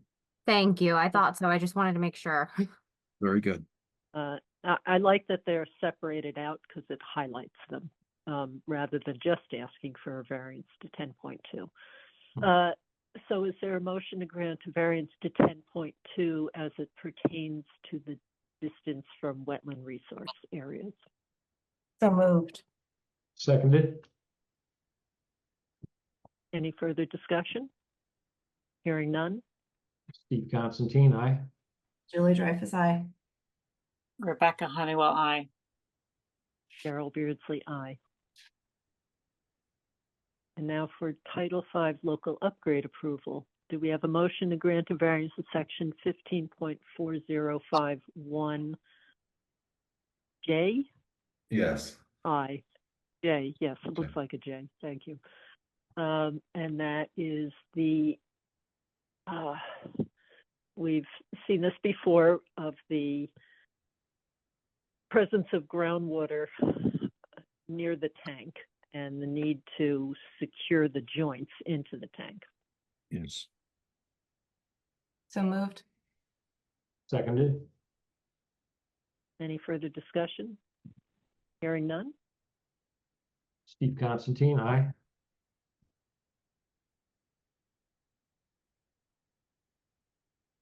Julie Dreyfus, aye. Sorry. Rebecca Honeywell, aye. Daryl Beardsley, aye. We have a motion to grant a variance of section 15.4051I So moved. regarding the sieve analysis use. Seconded. Any further discussion? Hearing none? Steve Constantine, aye. Julie Dreyfus, aye. Rebecca Honeywell, aye. Daryl Beardsley, aye. So we'll close the hearing, and are the plans ready for approval, Mark? Yes, they are conditional to 2 deed restrictions. One for the use of alternative technologies, which is the Elgin B43 units. And the second one is the septic system was not designed for the 50% for a garbage grinder, that additional 50% to the leaching field. So they'll need a deed restriction noting the prohibition of a garbage grinder. Thank you. Okay. So do we have a motion to approve the plans conditional to those two deed restrictions Mark just identified? So moved. Seconded? Any other discussion? Hearing none? Steve Constantine, aye. Julie Dreyfus, aye. Rebecca Honeywell, aye. And Daryl Beardsley, aye. Okay, well, thank you, Eric. Thank you. I would say Eric had And quite a challenge for this property. That was a tough site. He did a good job. yes, that had just about, well, except for ledge, unless Yeah. you also had ledge, Right. you kind of got just about everything else you could. It's a lot of variance. So, Yeah. Well, thank you. Have a great night. Thank you, yeah, Eric. you too. Thanks. All right. I'd also like to, we have a hearing continuation for 60 Brush Hill Road at 8:20, so we're a little off that schedule. And we are going to continue that to September 4th, Wednesday, September 4th That is correct. at 7:20 time? PM, 7:20. 7:20. Okay, thank you. All right. That was opened and continued, and let's see. And that was a continuation from the July meeting. We're just moving it again. And there will All be right. a new request for that meeting as well. That's the distance to the well at 60 Brush Hill. And I will notify the engineer about the date and time for both the continuation and for the new waiver, which he is planning to notify the abutters as of tomorrow. And I'll notify him as we speak. Okay. So maybe for purposes of butter notification, we could just make the other one 7:25 and then see, you know, one may go over and the other one may be a little Yeah. delayed, but they're associated. So that sound reasonable to the board to kind of cluster them like that? Yeah, that makes sense. And we'll 7:20. assume it'll be about 20 minutes total for the two of them, perhaps. 7:20 p.m. for okay. the continuation. Thank you. Okay. All right. And so it's 8:33 and we have 8:30 variance hearing for 110, 112 North Main Street for septic replacement. And we're back to Dan. And so let me just stop sharing this for a moment and get those other files ready. Dan, you can start and I will pull up the next.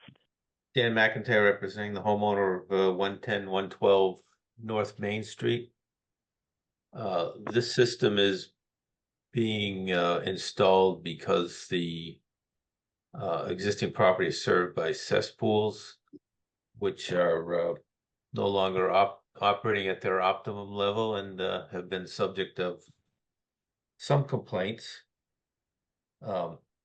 So the homeowner is proposing to put in a new Title V septic system to replace those cesspools.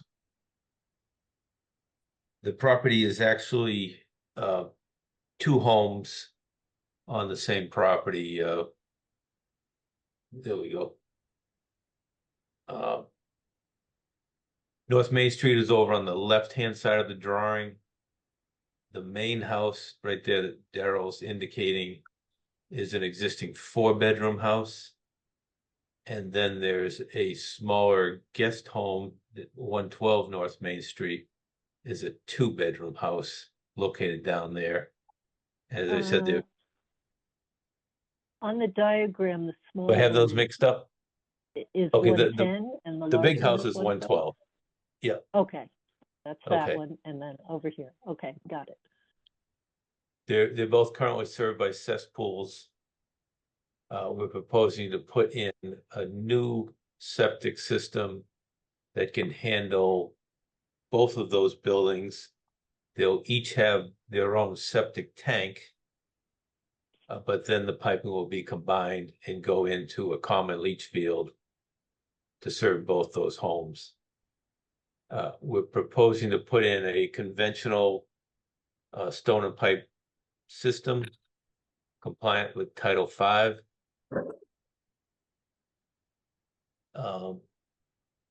And we're proposing this to be a 7-bedroom system in case either one of these homes might be expanded in the future.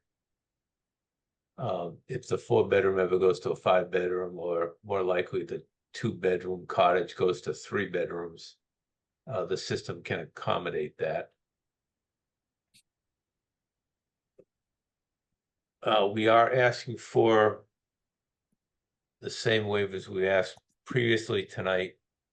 The groundwater is less than 5 feet below grade. And then we're also asking for the 4 foot to groundwater rather than 5 feet. In this particular instance, the only practical location is in the back of the lot. The topography here is relatively steep, and that causes some grading and breakout issues. And it may not sound like a lot, an additional foot to raise that up, but the way the grading drops off so fast there, in order to catch those grades, it would go right down to the property line, disrupting the trees along the property line, and most likely would really require a retaining wall down there to make this all work. And given the fact that the system is already a very expensive system to install, we're asking for that 1 foot reduction in the groundwater offset to make this a more practical from a cost perspective and from a grading breakout perspective. The property is served by a centrally located well, which happens to be in the basement of the main building. That takes up most of the lot from putting a septic system somewhere else. And then if you walk the site, there's some obvious signs of ledge on the upper portion of the property. And over by the cesspools as well, there's ledge all through there. But down on the slope is, we found some very deep soils there, which would be better for a septic system. So I think with that, I could turn it over for questions. I'm just curious how old this antique is. Do you know off the top of your head, Dan? Or I'm thinking 1800s. yeah, we just don't see many wells inside the house. Very interesting.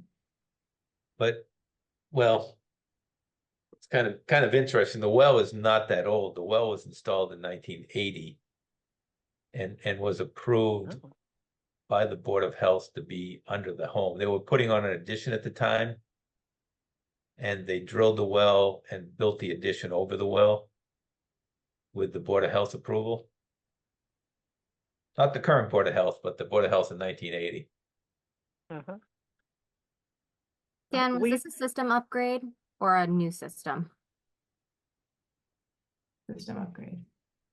System upgrade, I think. Thank you. Yeah. Hey, Dan, this is the property that abuts the cemetery, is that correct? Yeah, the cemetery is right on the top of the page up there. Got it. Got it. Any special considerations because of that? Does that change anything or no? I don't think so. No. We're pretty far from the cemetery and down gradient. Okay. All right. I like that we're getting rid of cesspools down here. I also like that you were able to, and they were willing to make provisions for possible expansion in the future, because I imagine this would be painful to do again. So It would be. yeah, so it seems like a good measure to take for the future.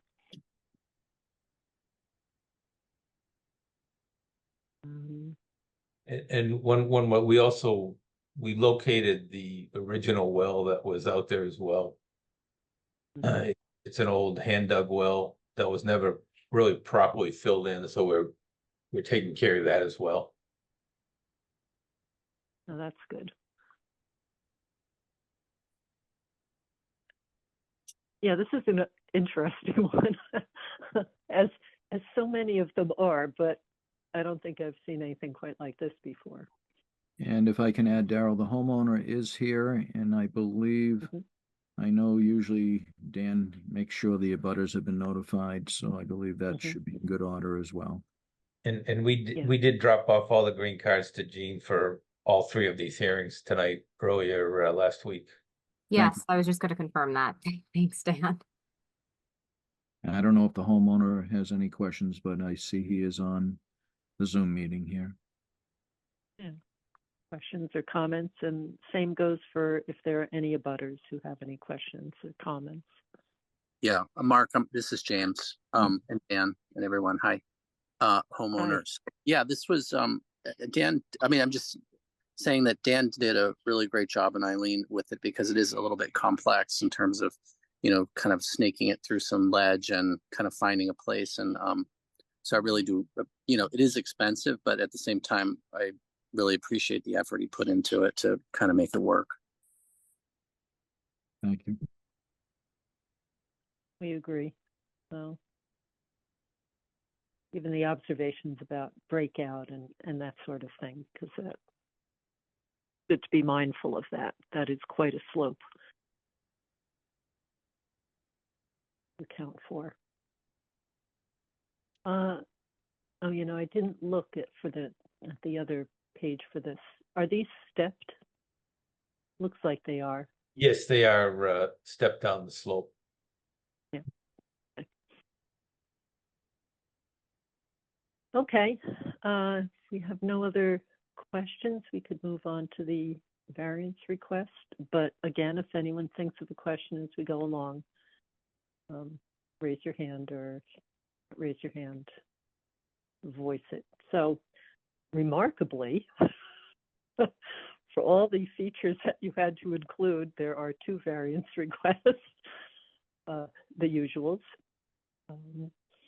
So do we have a motion to grant a variance to 8.01? So moved. Seconded.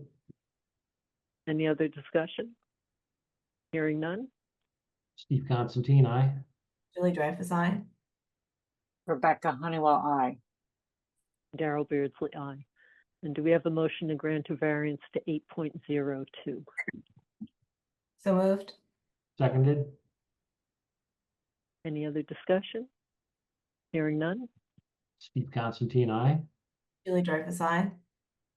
Rebecca Honeywell, aye. Daryl Beardsley, aye. So we'll close the hearing, and are the plans ready for approval, Mark? You're on mute. Thank you for that, Daryl. I would have gone through everything, not realizing that. Thank you.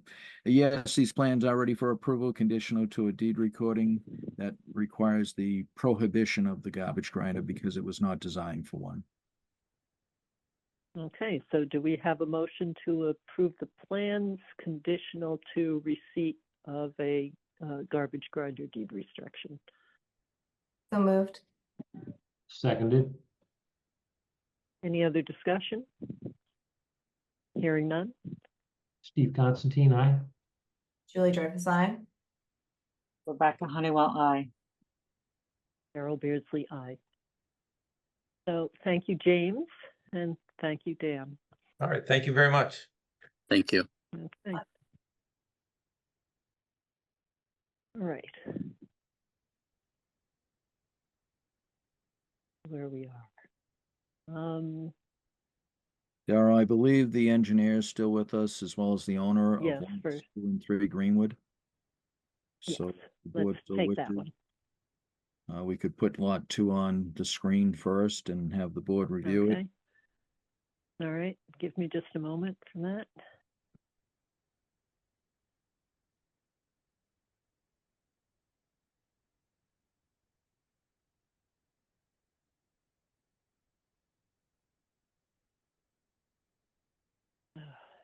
No. I'm gonna need a little more time. I meant to download that because it wasn't in the Google Docs, and Okay. I have it in an email. Can you bring that up, What was it, Jessica? Daryl? Because we need lot 2 and then eventually lot 3 plans for Oh, Greenwood. yes, they are in the agenda. Let me pull them up right now. I'll stop sharing so you can do that. I knew there were more things I had to download.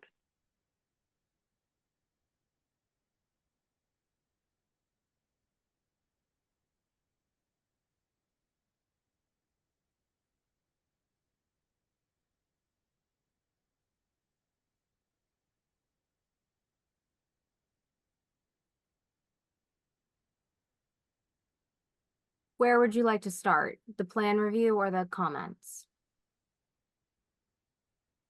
Mark, do you want I the would suggest we first the start, plan? put the plan on for review. The plans have had comments which were updated.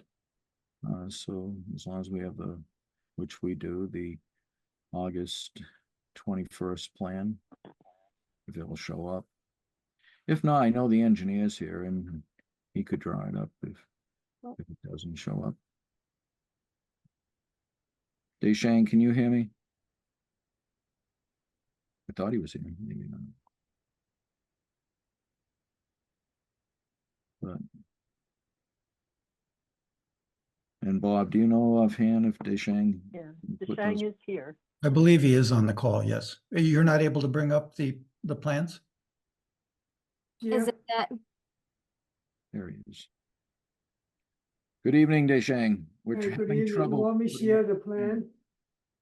Daryl, would that be okay if Deshang shares the Yeah. plans and if we Hey, could? Daryl, I have a request. Could we start with lot 3, if that's possible? It doesn't matter to me, Mark, Bob. We does can, that work? yeah, for I'm you? okay. I just Great. thought lot Thank 2 you. might take a few Yeah, no, I minutes. appreciate it. Thank you. Doesn't matter. Yep, I'll just put 2 aside and pull up lot 3. great.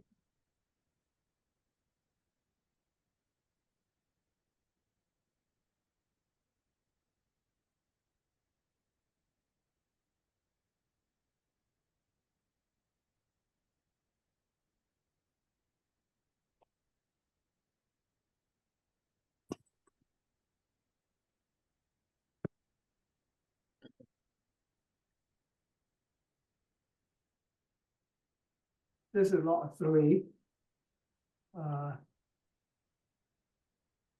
You want me to, Yeah, and this is the revised plan, Deshang, from August 20, whatever the date was, August 20th. 20th, yeah. Okay, thank you. So lot 3, Greenwood, is being designed to meet both state and local codes. And the board can see the house, Greenwood, is to the front of it. If we can maybe bring it, there we go, Deshang. I presume, Deshang, you're controlling the plan?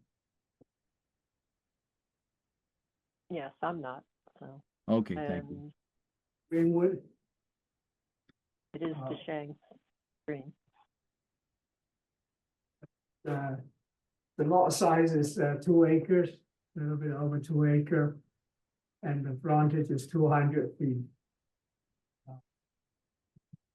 And this is being designed for a 5-bedroom? Am I not, Correct. Yep, Yes. that's fine. I know at one point it showed 4 on one. Yeah, that was a clerical error. You're Yeah, that's absolutely fine. smart. That's Yeah. fine. I figured there were 2 areas that showed 5 bedrooms, so I figured the 4 might have been clerical. They did correct some of the mostly clerical errors. They showed the correct acreage. The deep holes you'll see are in the right location. Well, it surrounds the system. And it has been reviewed. I wanted the board to review it, to make sure if you had any comments before I make any recommendations. I had a question to Shang. It just wasn't called out in the plan. The distance between the proposed wells for lots 2 and 3. I see you've nicely called out the distance to all the SASs. I just didn't see the distance between those 2 proposed wells. And I'm sure you have a measure tool that I do not have. You want to know the distance between the two wells? Between the two proposed wells on lots 2 and 3. Okay. Probably showed on lot 2 rather than lot 3. So lot 3 don't have, I have to bring up the lot 2 plan. In a second. Mark, do you have the paper plan sitting in front of you? Can you scale that off for us? I don't have a scale ruler right with me. Oh, okay, okay, no worries. Yeah. Deisheng should be able to do that. I mean, it's well above your 75-foot metric, Julie. I mean, I can grab a scaled ruler, but the problem is I don't have the visibility of lot 2 in respect to. Oh, right. I see Shane's trying to find it, so I'm gonna just give him a second because I know how it is. Scale. Distance that we measure that.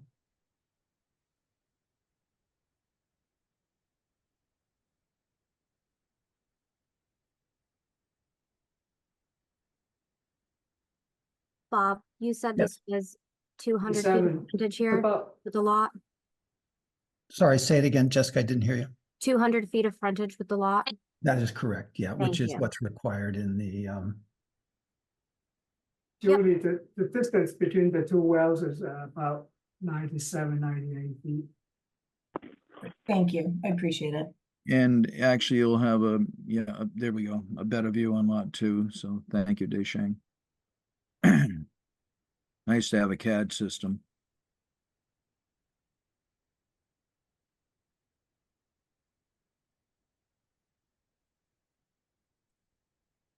yeah, Julie, you can actually see both wells on the lot 2 plan. You just can't see both of them on the lot 3 plan. That's correct. Yeah, thank you, Bob. I was going to suggest we bring up 2 for that purpose, but we'll stick with the 3 if you want first, and then we can go to 2.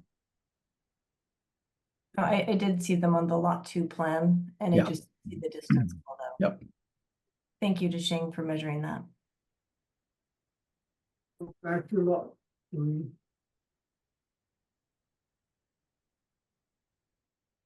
Lot 3, back to lot 3. So are there specific floor plans yet, or is this more conceptual at this point? We have a tentative floor plan which meets your requirements, but I don't have something to submit tonight. That's something typically you do at the time of the building permit. Mm-hmm. Just curious.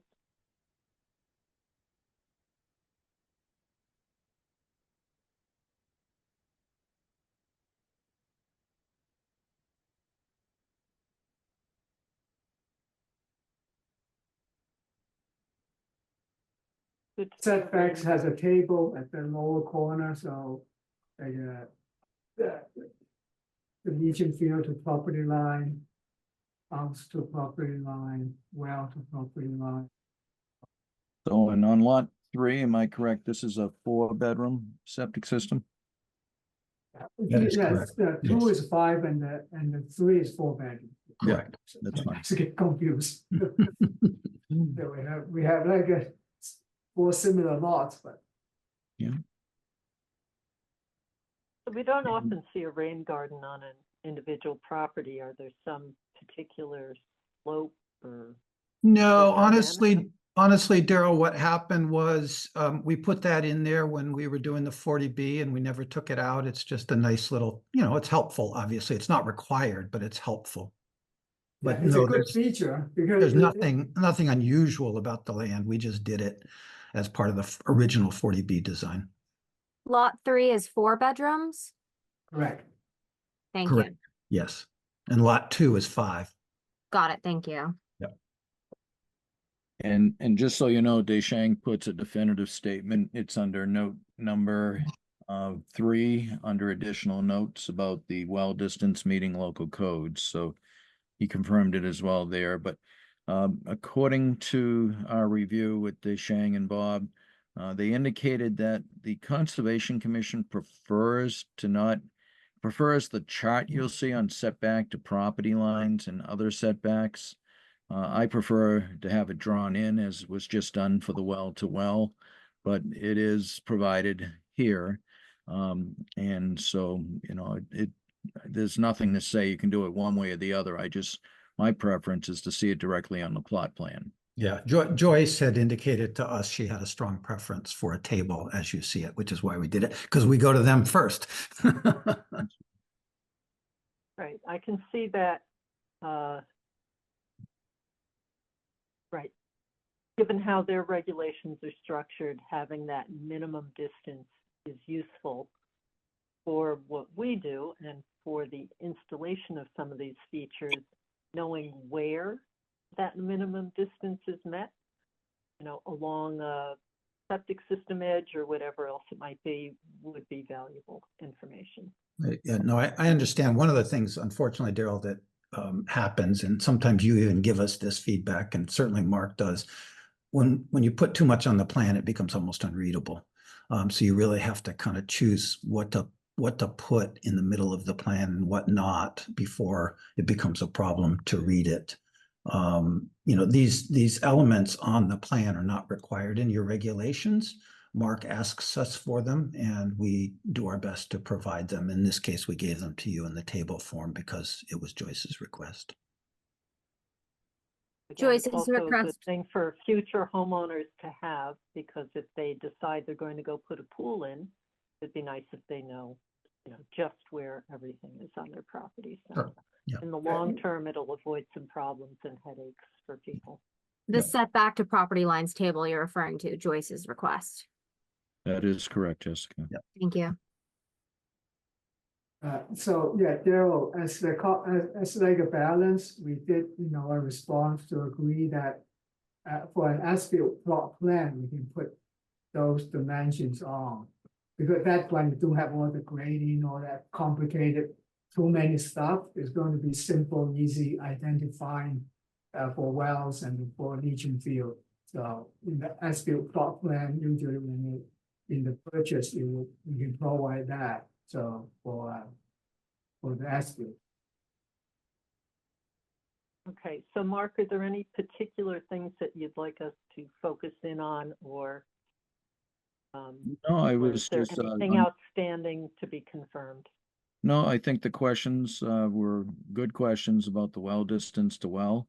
I think also just the note about giving preference to conservation for what they're wanting, and I can understand sometimes when you got a lot of lines on a plan, it can complicate the review.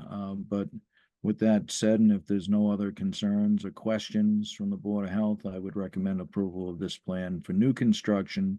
And obviously, this is both for a septic system and a well for Lot 3, Greenwood, for a 4-bedroom septic system.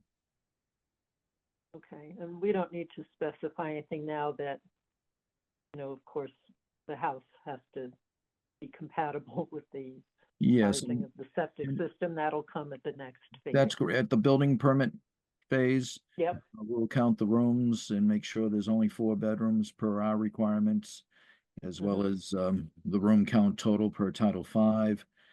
And, we'll, see that with the building permit, which usually will come in after the water has been proven potable, because you can't get a building permit unless you have proven water potability. Right. And in case there are any abutters, the well comes first. Correct. So it's the first thing. So do we have a motion to approve the plans as presented? Conditional to the garbage grinder deed restriction. Oh, thank you. Through all this, I forgot that. Yes, Julie. And confirmed room count as per the building application. Yeah, we could say. That'll come later. Yeah. Okay. Yeah. But definitely the most important part was just mentioned, and I thank Julie for that. This is conditional to a deed recording, since a garbage grinder is being not designed for this, so it's prohibited. Thank you, Julie. It's in our notes number 8. Yes, it is. Okay, so we have the motion to approve with the conditional to the garbage grinder deed restriction. Do we have a second? Did we have a motion? Oh, I thought you gave the motion Oh, and you added the well, garbage so grinder. if you make the motion, I'll move it. Okay, so moved. Okay. Second, anyone? Okay, okay, so Steve indicated he seconded with a hand I raised. apologize, I was on mute. I Okay, seconded that. all right. Any further discussion? Hearing none? Steve Constantine, aye. Julie Dreyfus, aye. Rebecca Honeywell abstain. Darrell Beardsley, aye.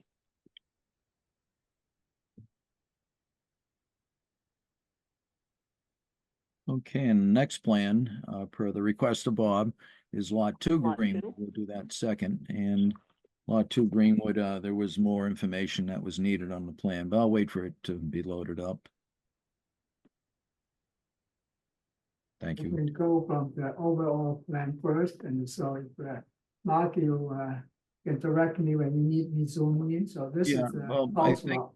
I think that Deschang, you went to the right location first, because you can see the whole lot. This is scaled 1 in 40. And the reason it's showing the whole lot is to be able to see, one, the way the lot is formed, in that it is the 2 acres plus, I think, 2.03 acres. And it also shows the proposed well, which now we have, and this was a good plan to show both the proposed well on Lot 3 and Lot 2.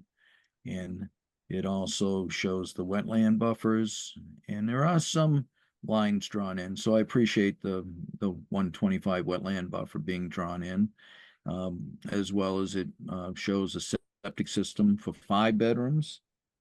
And you see, this is one of the plans that I had soil test notes that I asked the engineer to put all the soil tests that were completed.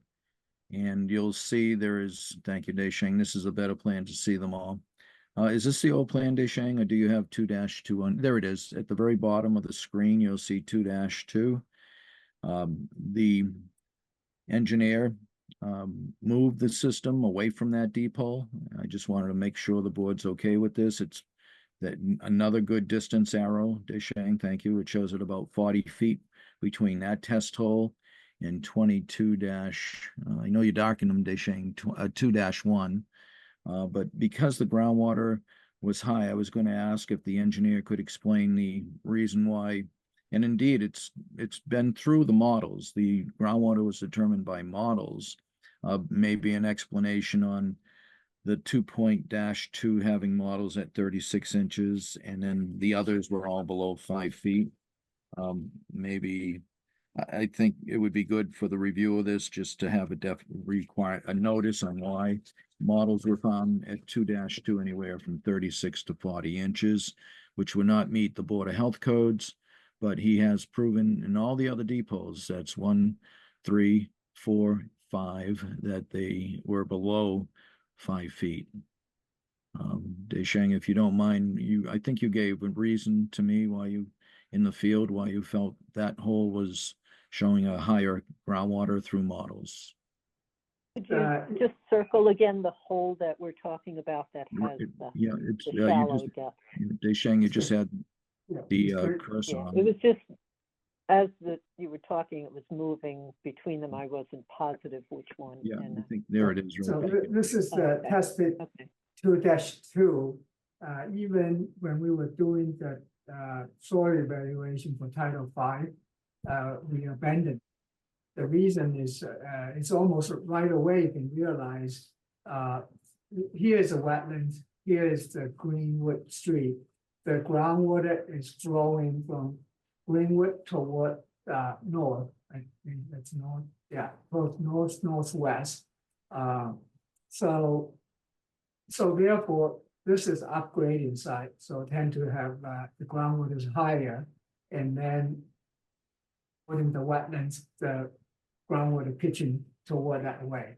So after we find that, it's not just for this conventional septic design. Actually, at the Title V, we already abandoned that.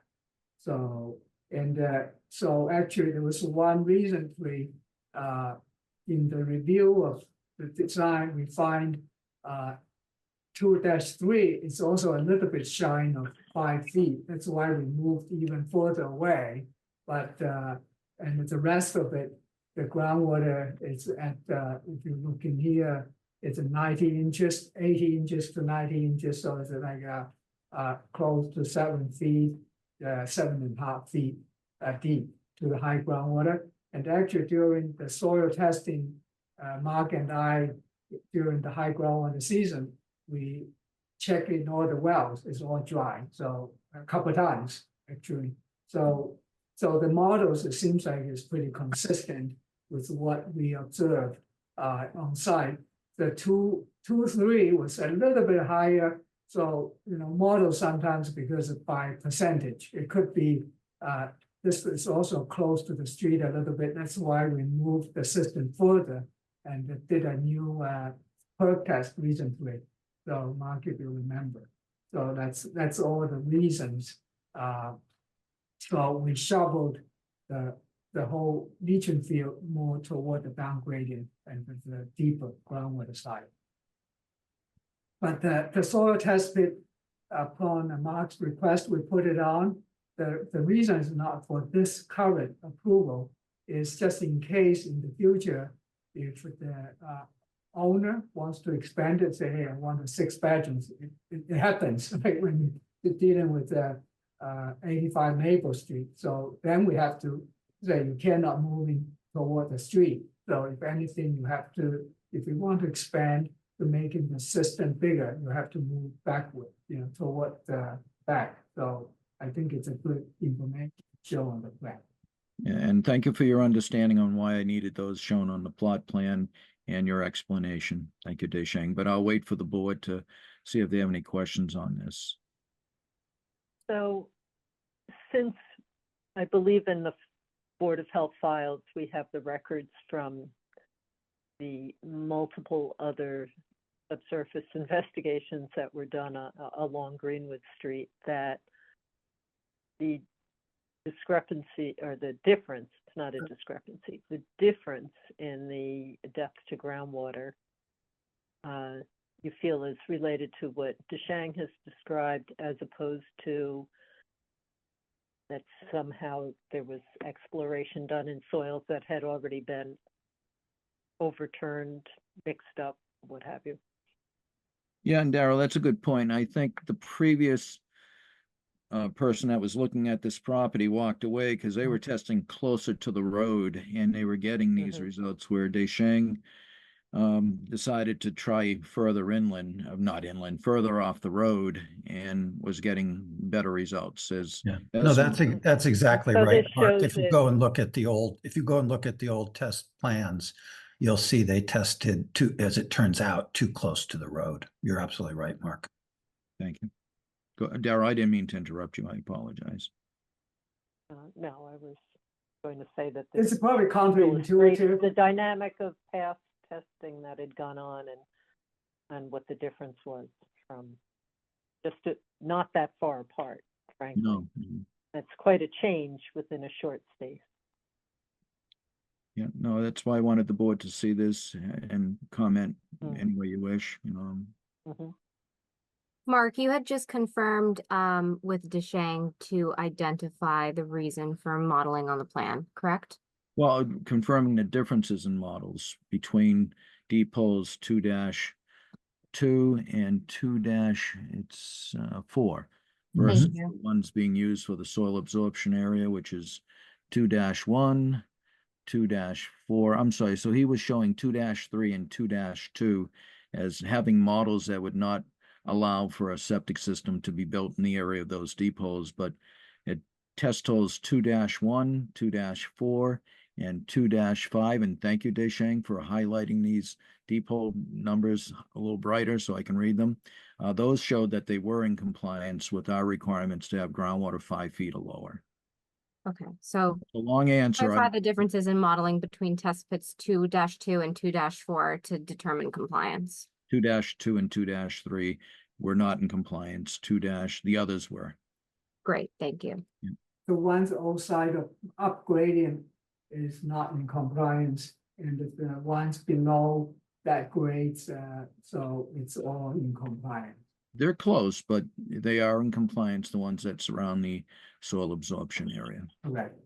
And that was 2-1 and 2-1 and 2-3 that were not I compliant. think, could we resolve, so it's getting late and we still have a number of things. Could some of that be resolved by just going over the plans later? Sure, and I'd be glad to confirming, do that you know, with which ones Jessica. are which? I think that Thanks, would, Carol. so Yep. that we can, yeah, move ahead and. Nope, just wanted to make sure that I got this correct for the record. Yeah, Thanks. yeah. -1, 2-4, 2-5 are the ones in compliance, and 2-2 and 2-3 are not. Correct. Okay, and so now it's in the recording, so play it over and over.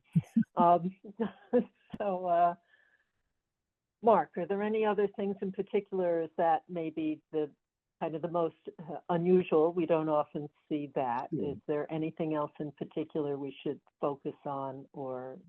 And for both as you're lots, going? A&Rs have been approved through the planning board. Legal lot lines have been defined in one of the notes.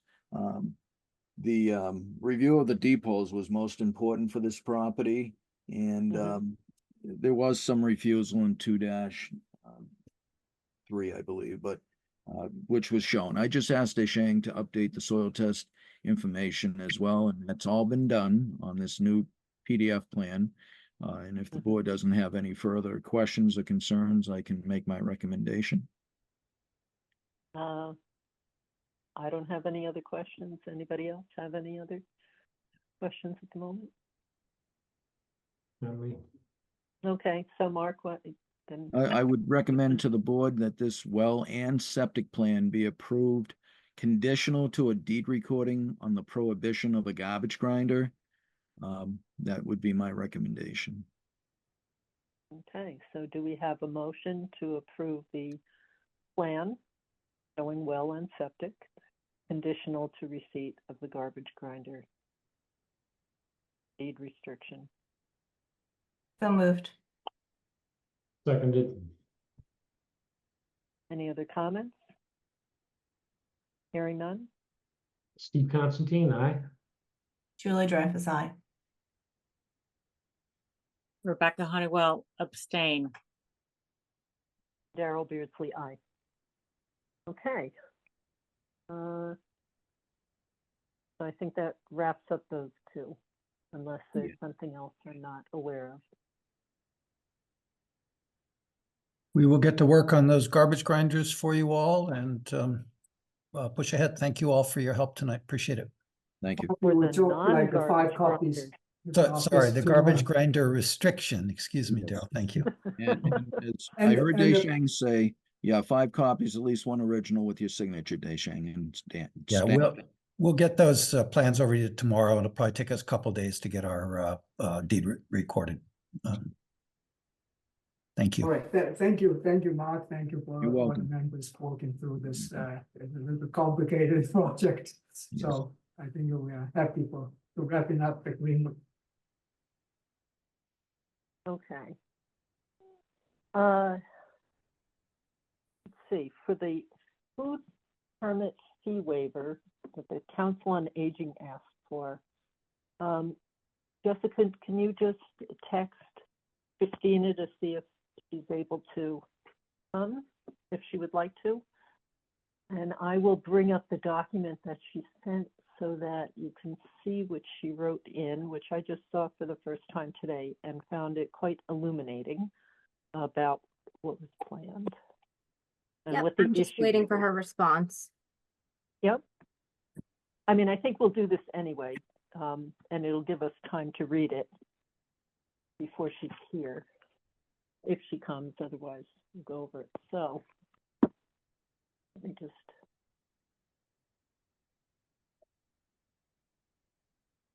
Share it in a moment.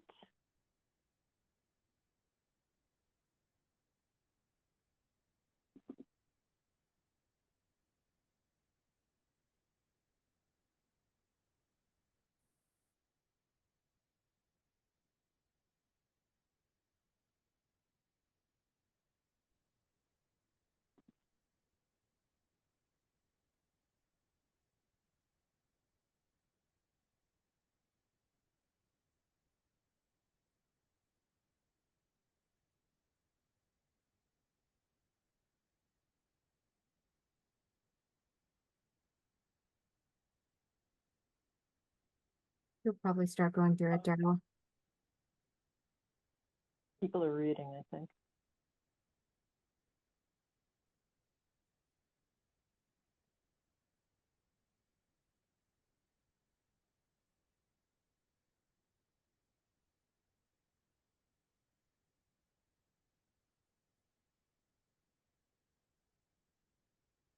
Okay, so I'll mention that what struck me as somewhat different, I still, for most food permit waivers, I think they have more complexity because they can involve like anything that appears like preferential treatment perhaps for different vendors. But to me, the difference here,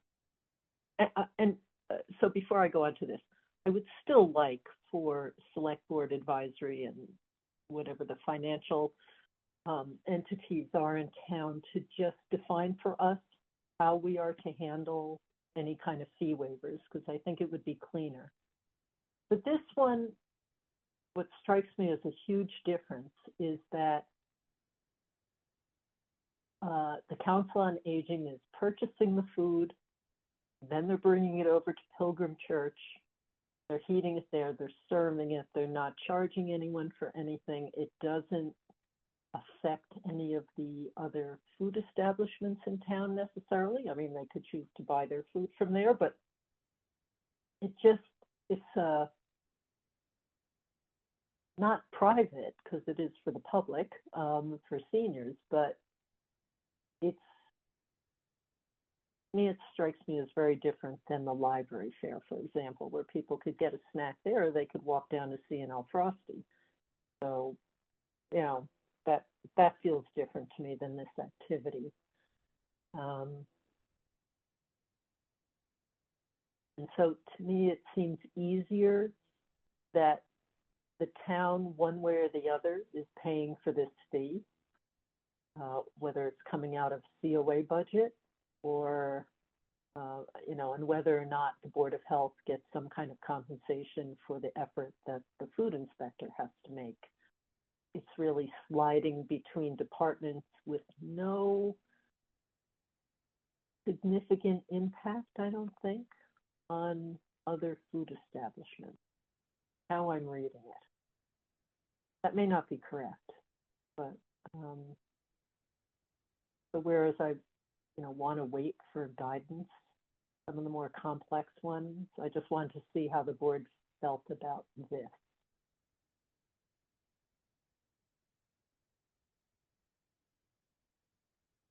I think that was a great capturing of how this is a little bit different, Daryl. I think anytime this has come up in the past, yes, we've always said we would love to have some type of guidance, particularly from advisory. But I think we also realize that we need to, in some way, have some documentation when we do grant fee waivers, which is a pretty rare event, just so that way we can capture that within our own budget. Right. Because recently when we had to justify and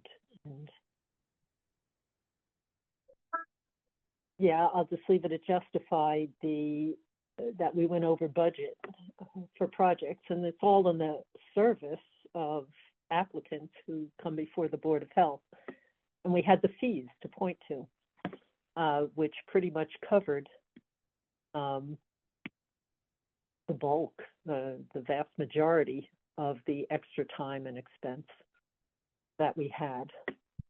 So, and I have mentioned that to advisory and to others in the past, that it would be nice to have a tracking system, and perhaps that falls on us to track, I don't know, but I really would like to see if there's a system or some acknowledgement of that.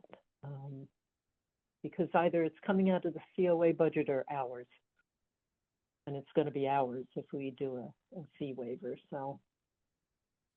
But we don't, the money goes into the general fund anyway, so it's also not something that we have direct access to in any case. So, and one of the arguments about not doing the fee is just saving on the time of paperwork time of moving funds between departments. And this one seems very solidly between departments. It's not subsidizing an outside entity. This seems to be lacking those other sticky points that I don't think the Board of Health should be deciding on because it's not our area of expertise. Septic, yes. Well, yes. Food, yes. But fees, monies, competition, underwriting something, not what we specialize in. Go ahead, Sarah, I have a Steve. question. Do you know how much the fee is, and is it ongoing, or is it for a certain period of time? I'm not familiar with these. Yeah, it's usually for a year, I believe, for what they would do, because they have these, they mention there's some time off, but they're trying to do them weekly in that September to May. Christina is unable to join us, Chair Beardsley. I actually have the Can you hear me? Yes. Can I make a comment? Yes. I actually think that the time of the board is still taken. We all contribute to it's a fully funded organization. We all contribute to it. And the Board of Health takes time and the agent has to do inspections. And I actually think that it's a very slippery slope and we all have things that we really care about. And I think that because it does take time from the board, that it should just follow the normal procedure because we're contributing money to the organization as it is. And we don't get those funds don't come directly to us. It's not as if our activity is controlled by the money that we take in.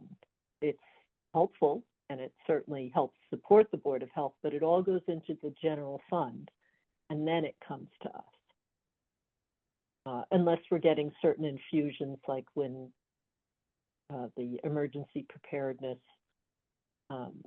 entity in the state provided cell phones for the Board of Health administrator as the public health emergency contact. They wanted to make sure, every municipality would get those phones.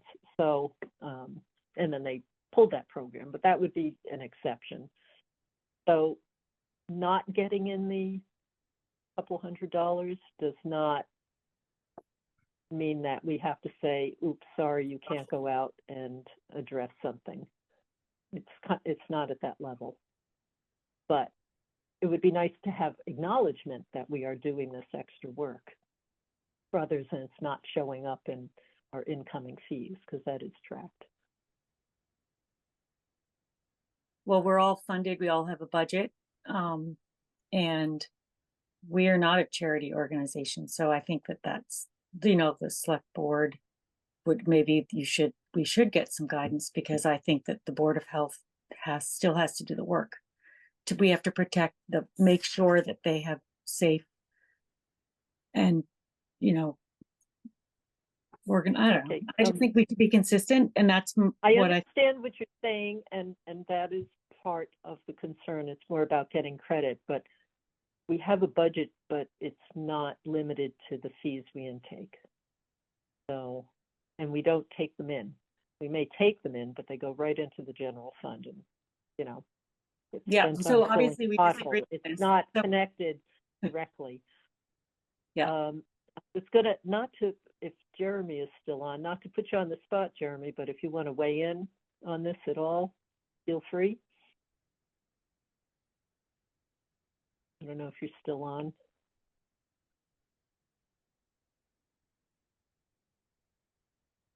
Or maybe not. Okay. Yeah. Hi, Daryl. Yeah, thank you. Oh, hi. Yeah, I've been listening. Yeah, I don't really have anything to add at this time, but certainly listening and we could have some further conversations if you'd like. Yeah, we would like to resolve this because we get asked multiple times every year. All different situations. This one to me is the easiest. That's why I brought it back, because otherwise we were still waiting to get to the point where, you know, we got some higher level direction on just how to handle this in town. Because I get different messages. Yes, it would ease the paperwork, but oops, yeah, we want to track. So, and we can't make that decision by ourselves, I feel. I feel it belongs in the hands of somebody else. So, so with that said, should we try to address this now or just continue saying no until there is a resolution? What if we just leave this as a to be determined continuation discussion? Right, I guess they're facing needing to pay this. Not that it's a big deal, again, because they're also getting funded through the town. So do you think there's any harm, Jeremy, one way or the other?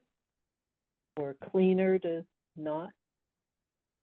I don't think so. I think it's at the board's preference. I'm not sure you'd set any precedent either way. But I think it's Right, that's at your desire, at your will. But again, I'm happy to have some more conversations about, you know, this or other situations. And I didn't see, did Christina manage to connect? No, she was unable to connect, and says Oh. that she will circle back with us at a later date if Okay. any additional All things right. come up. Okay.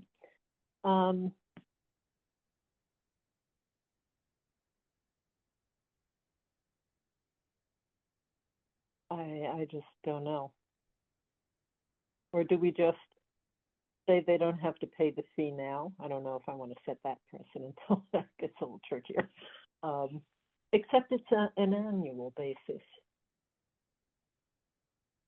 Do you have the fee schedule handy, Jessica?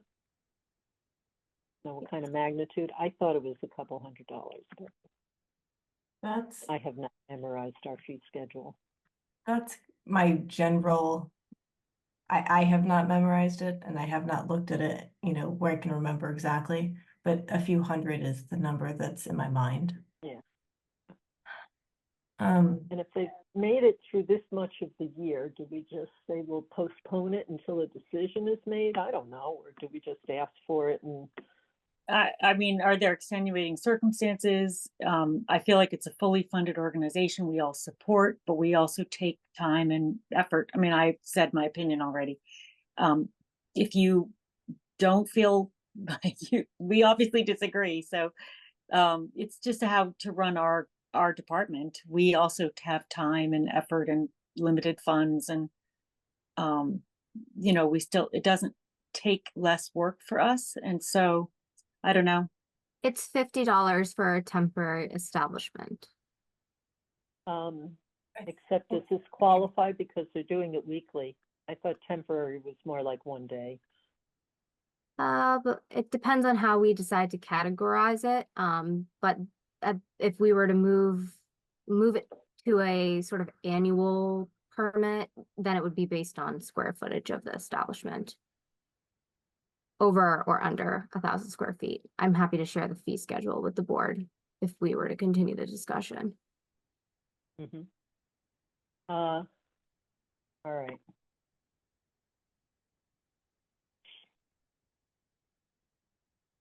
All right, I say we postpone a decision. We'll talk to Tom. Just have him establish what kind of permit would be appropriate for this.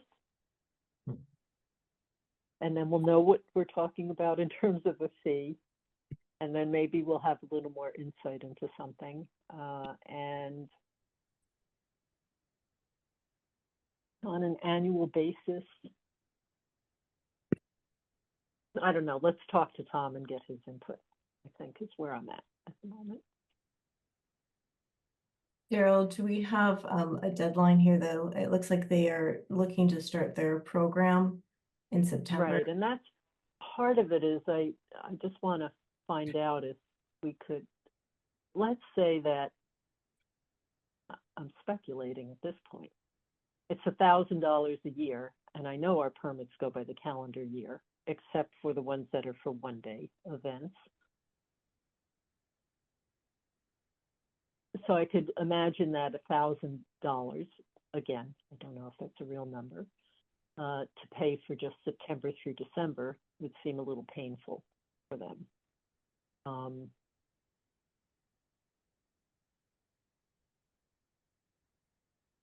So maybe we consider a couple of things. Just waiving the fee for the remainder of this year and then expect to have something resolved the new year. Or we prorate it, or we just say we're going to postpone the application of the fee, you know, have some agreement that once a policy is decided at the town level, then either it would stay waived or it would have to be paid. That sounds nice, but I feel like that's the magic future. Who knows when that will actually be decided. But I certainly like the idea that we could get more input. It's tricky because we, you know, there are churches, there are volunteer organizations, there are charities, and I just think that we should just be consistent because everybody has a budget and everybody has limited funds, and this is just how we do things in the town. And I why think don't we need to just, sorry, Dr. Honeywell, I think we should, I agree with Daryl and Julie, like, I think we should have some input from Tom regarding the, no, I regarding the permit types and classification. Yes, and he often has insight beyond merely what classification they're in, but how different activities might be handled in other locations. So it would be helpful since we don't know what Sherborn officially would like to do about this issue.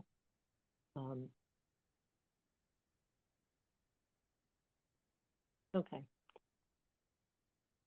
All right, so let's get clarification from Tom on if Yeah, this is yeah. a current temporary or if this is an annual.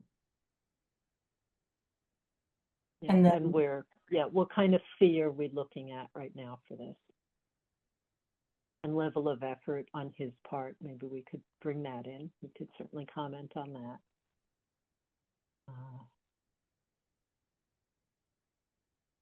And I know that sometimes churches are handled differently, which does seem a little, I guess if we did whatever we did for a church for all nonprofits, that would be okay. But I think sometimes they are handled differently. And I know that people have had issues with that in town, whether that was fair. But again, I think this is more driven by COA, but certainly the church has contributed space, its facilities. All right, so we'll wait for Tom's input and maybe things will become more clear for us.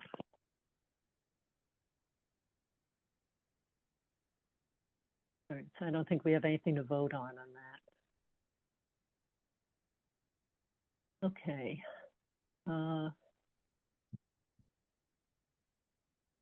So PFAS, I don't know, did Tom Trainer, oh my goodness, Tom is still on. It's 9:30. PFAS is a huge issue. We've talked about it so many times within the town, at the Board of Health, all sorts of angles. First, it was general chemical issues, and then it was PFAS testing and how we coordinated with Mass DEP, and then RCAP came in and did more testing. And then what did the results show and how that changed perspectives on what was happening in town and the questions from people coming in. So just in summary, we do periodically get inquiries and it goes in spurts. It's not like a steady stream and not always all clumped together. It's just completely unpredictable. Jessica sent out a nice reply to someone just providing them with a link of where they could get more information. Sometimes people just don't know where to start or whether the town has something specific to do, but the whole world is wrestling with this issue right now, and there are no magic answers, but there are some not so difficult solutions in terms of house treatment systems, or whether it's point of use, which is putting on different filters on faucets from which people get their drinking water and cooking water. So so that's a big issue, and we can talk more about, and maybe everyone from this meeting take away that, like, think about if there's things you'd want to be involved in, or how we address it, or are we just providing links to reputable sites that have decent information that we think would address the types of issues that people in town would have. I guess I'm feeling not so inclined. I don't think we can answer all those questions as a local Board of Health. And I would rather point people to places that I think are good information. And actually, one person who wrote in, I shared with them what I think is a good organization who did analyses of various water filters, had their price, had their ability to remove, percentages and testing associated with that. And that was, just an option. It was not like the answer. It was an option to what they were looking for. And then there's a group in town, Tom has certainly been instrumental in it, where just various interested professionals in town who had a variety of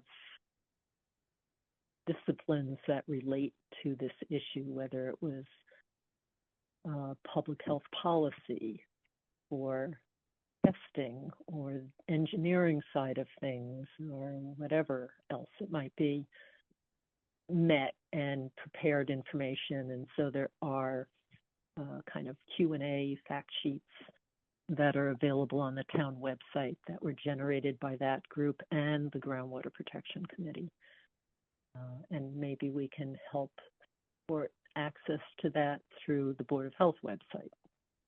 So try to think about ideas about what we might do to help out people in case they seek us out as a resource. So I have a clarification. Was Tom going to just tell us about any type of education or information that was already out there and available, or that they're trying to disseminate? I think I was a little confused. Was this just a kind of a communication wheelhouse of there's a resource available that's new, or some type of kind of FYI? I agree that this is a very complex and detailed discussion, but I thought this was just a heads up about something else. I might have misunderstood. Well, I can let Jessica fill in on other things, but it was, maybe Jessica, you could explain, because it was Sure, general. absolutely. Daryl, I appreciate you providing more context to the board, especially because Steve is new. So thank you very much, and for your work on this in the past. And it's very valuable and certainly an ongoing conversation. So I met with Tom Trainer, and we discussed the fact that you both had worked tirelessly on being part of a working group to address PFAS in the past. And I think the long and short of it is we've had inquiries come in from Sherborn residents about inquiring about PFAS in their wells. Let's come up with an idea to disseminate some information, whether that be general information or through a working group on how to address this, whether that's through the town website, a separate presentation, Q&A for residents, whatever you think is best.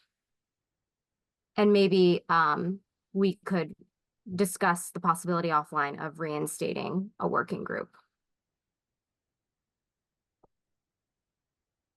I think that's a great idea, to have some kind of increased information available to the public, because I think there are a lot of people who are concerned.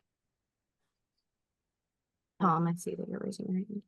Yeah, if you would like to weigh in, Tom. I would love to. I would love. Complicated issue. Can you hear me okay? Yep. Great.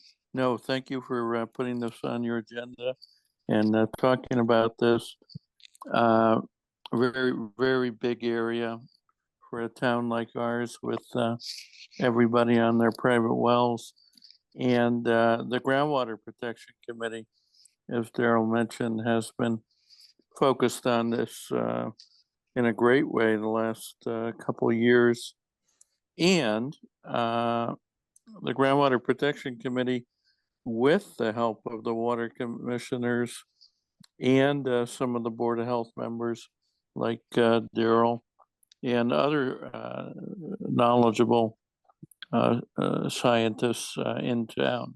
We actually did put together this spring a short one-piece PDF and a longer 6 or 7 page PDF and posted it on the Groundwater Protection Committee for residents as they have questions. So in those documents, there's a lot of good references to the Mass DEP and EPA and other,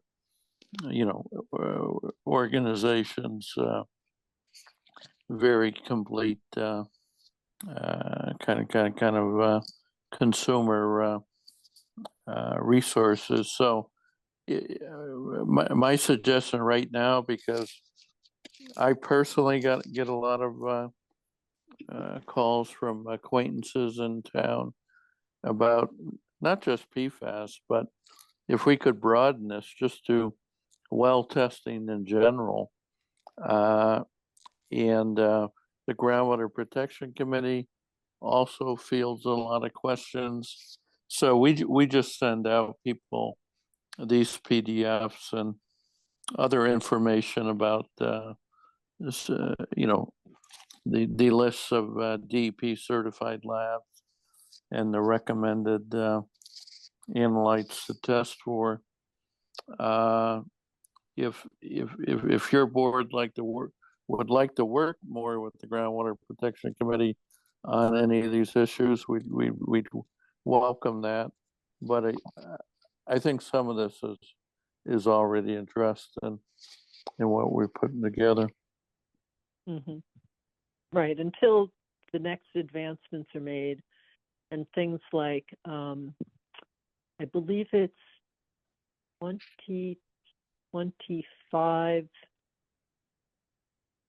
or is it 26? I might have these flipped. So across the nation, there are states that have either already instituted bans on any future use of, further use of PFAS containing materials as a way to stop the flow of it into the environment, because we've already got a tremendous problem existing, and so they're looking to cut it off.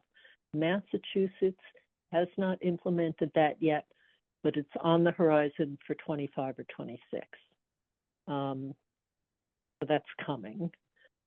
We don't control every product that comes into the state of Massachusetts, so it's not going to end instantly, and things are going to continue to be used for a long time, but it's a step in the right direction for prevention.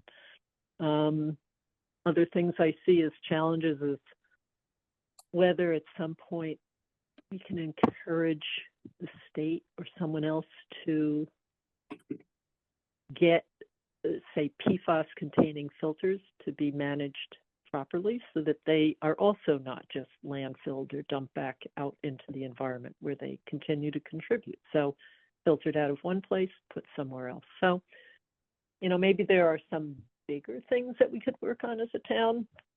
Hard, but I don't know. Just throwing it out there. But I think it's late and I am really tired. I don't know how other people feel, and we still have a couple issues to go. And let's just, same with the fee thing, let's circle back to this. Is that all right with everyone? And it we come up with, or if anyone finds a good website that you think has decent information, maybe that's something to funnel into Jessica, and we can be building a list of references for people in the near term. That might be the simplest thing. I think GPC has been pretty diligently trying to vet resources and then compile them.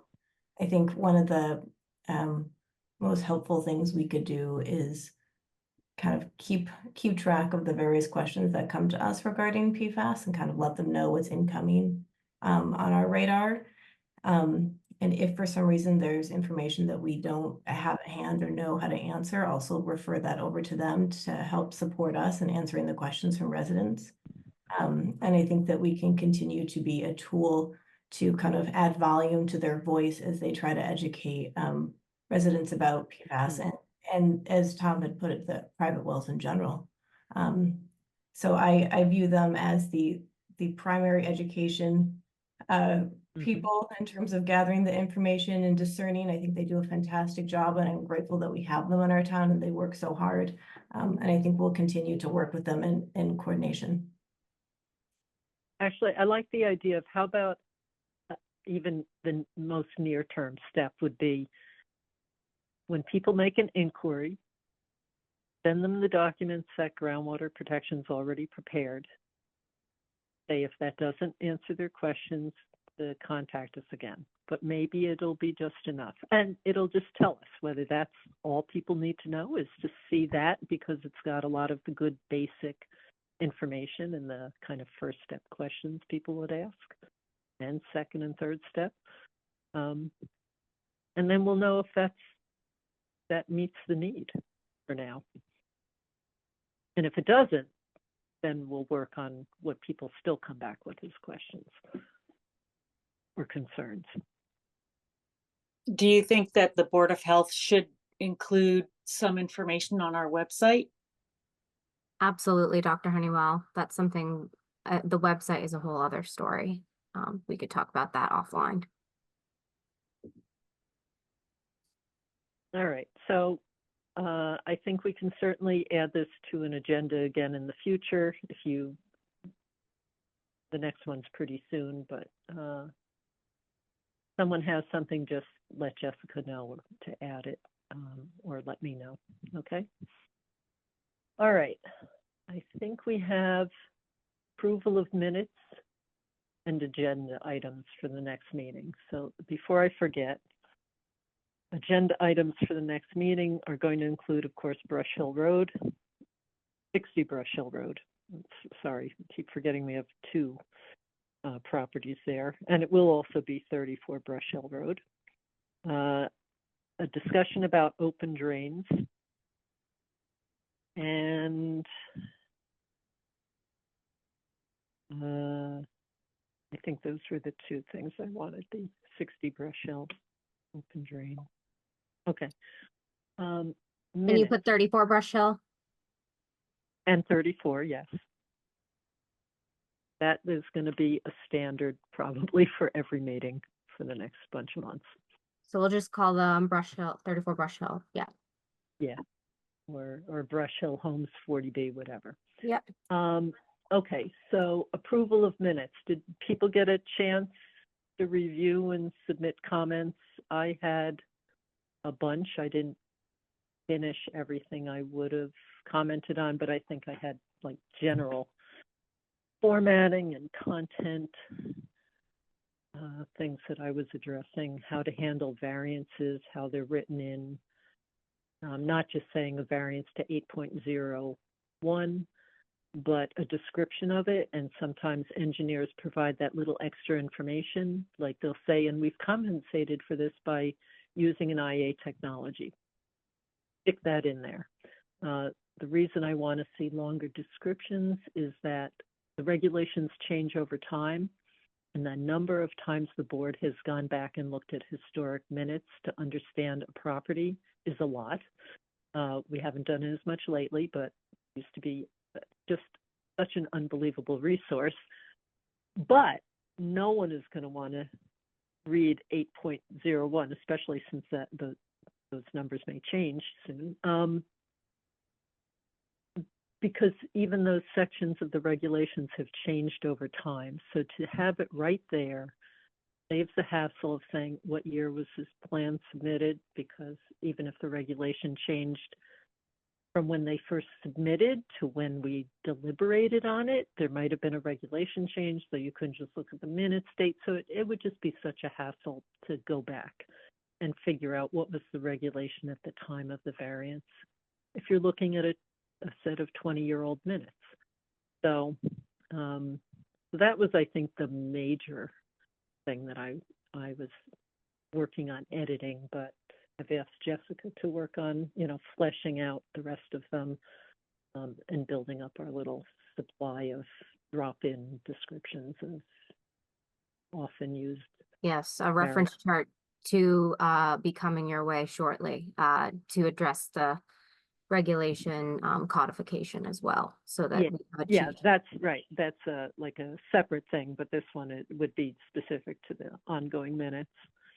And I was experimenting with streamlining vote listings and things, but Pending one of the sorry, Chair Beardsley. So pending the revisions, the suggested revisions and edits noted. Do we want to list the dates of the minutes approvals if people feel comfortable with that, approving them pending the edits? well, did you get edits from a lot of people? No. So I wanted to say, Jessica, I'm an Apple user, and so Same here. Okay, so I am struggle with the word, and I was having issue with track comments, and it was not working, and I've had this issue with Ellen. So I have handwritten down there pretty much everything that I had from minutes was little grammatical this or that. I certainly see two different formatting styles, of which we can kind of address ongoing, but and the only thing substantive that I saw in the minutes was exactly what Daryl said, which is let's make sure we list out exactly what the variance is, not just the section. If there's any added detail from an engineer about why they've requested this, that's always helpful. Having gone back to look at minutes from 10, 20 years ago, it's every little piece of detail you get, especially since our minutes, our regulations have changed, is very, very helpful to understand, because it won't make sense to people in the future if we don't detail that. But aside from that, I was okay. I'd like to see these voted on tonight.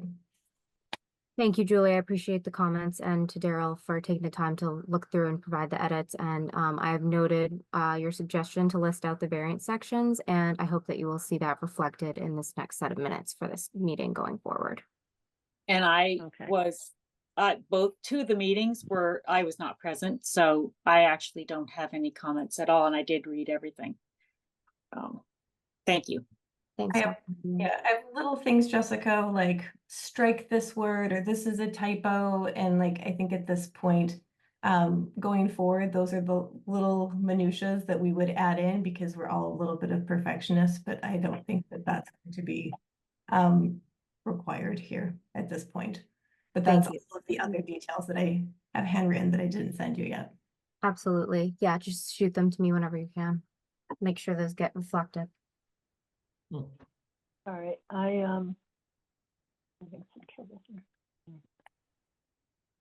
So I want to look. I'm not ready to approve. I think I'm not ready to approve the June 5th. I haven't really looked at those as closely, and I just remember there's one section I wanted to add a few details, because it was the first time we had really talked about some geothermal well issues, even though they're a bit optional, but since it was a new discussion for the board, I just wanted to capture that. So I do want to spend more time. I think I was ready to vote on the other ones, perhaps. I mean, subject to, there's a bunch of stuff I included, moved around how our initial roll call vote and kind of combined it. Jessica, take a look and see what you think, but I combined who's present and who's absent, with it being a roll call of the members present, so that it's not there, who's present is listed and then the roll call is listed. I thought maybe that would be okay to combine and just tighten up the minutes a little bit, shorten them. Absolutely.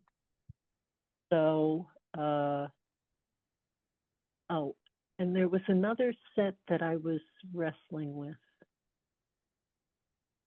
But maybe it was the same one with the the June 5th. I just wanted to get a sense for people. Most minutes kind of follow the flow of the meeting, but those were organized by kind of our groupings that is like what's on our agenda. So it could be food permits altogether and waivers altogether. So it's not following time-wise how the meeting went. I don't know if there are any rules about meetings minutes. Like, do they have to follow? You know, you started with this topic and then you went to this and this and this, and it's supposed to follow that flow, or can it be in any order? I don't know the answer to that, but it's something to consider. And I was just wondering if there were, you know, pros or cons to doing that.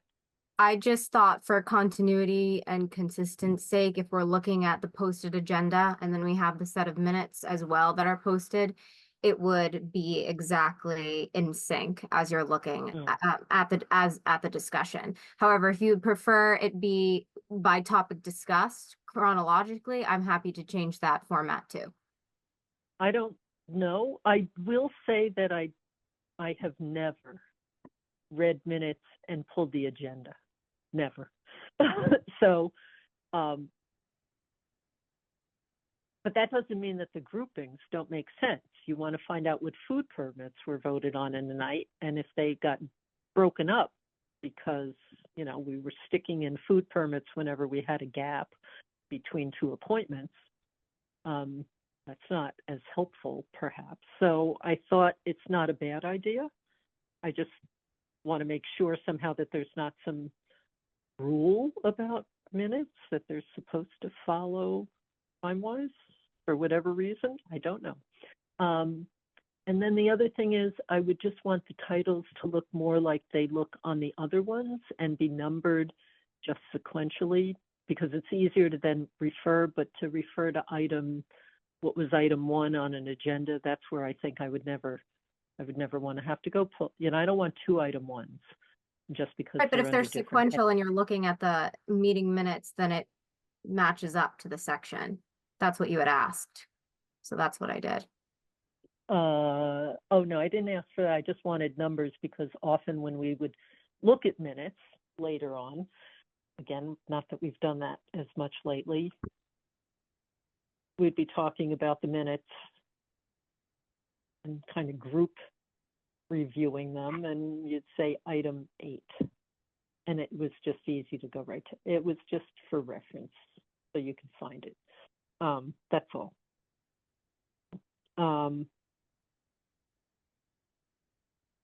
Or if you're flipping through pages, you're on 3 and you have to get to 12, you know, you have to flip a bunch more pages. Easier to find than say, look for 21 South Main in this document. That's all.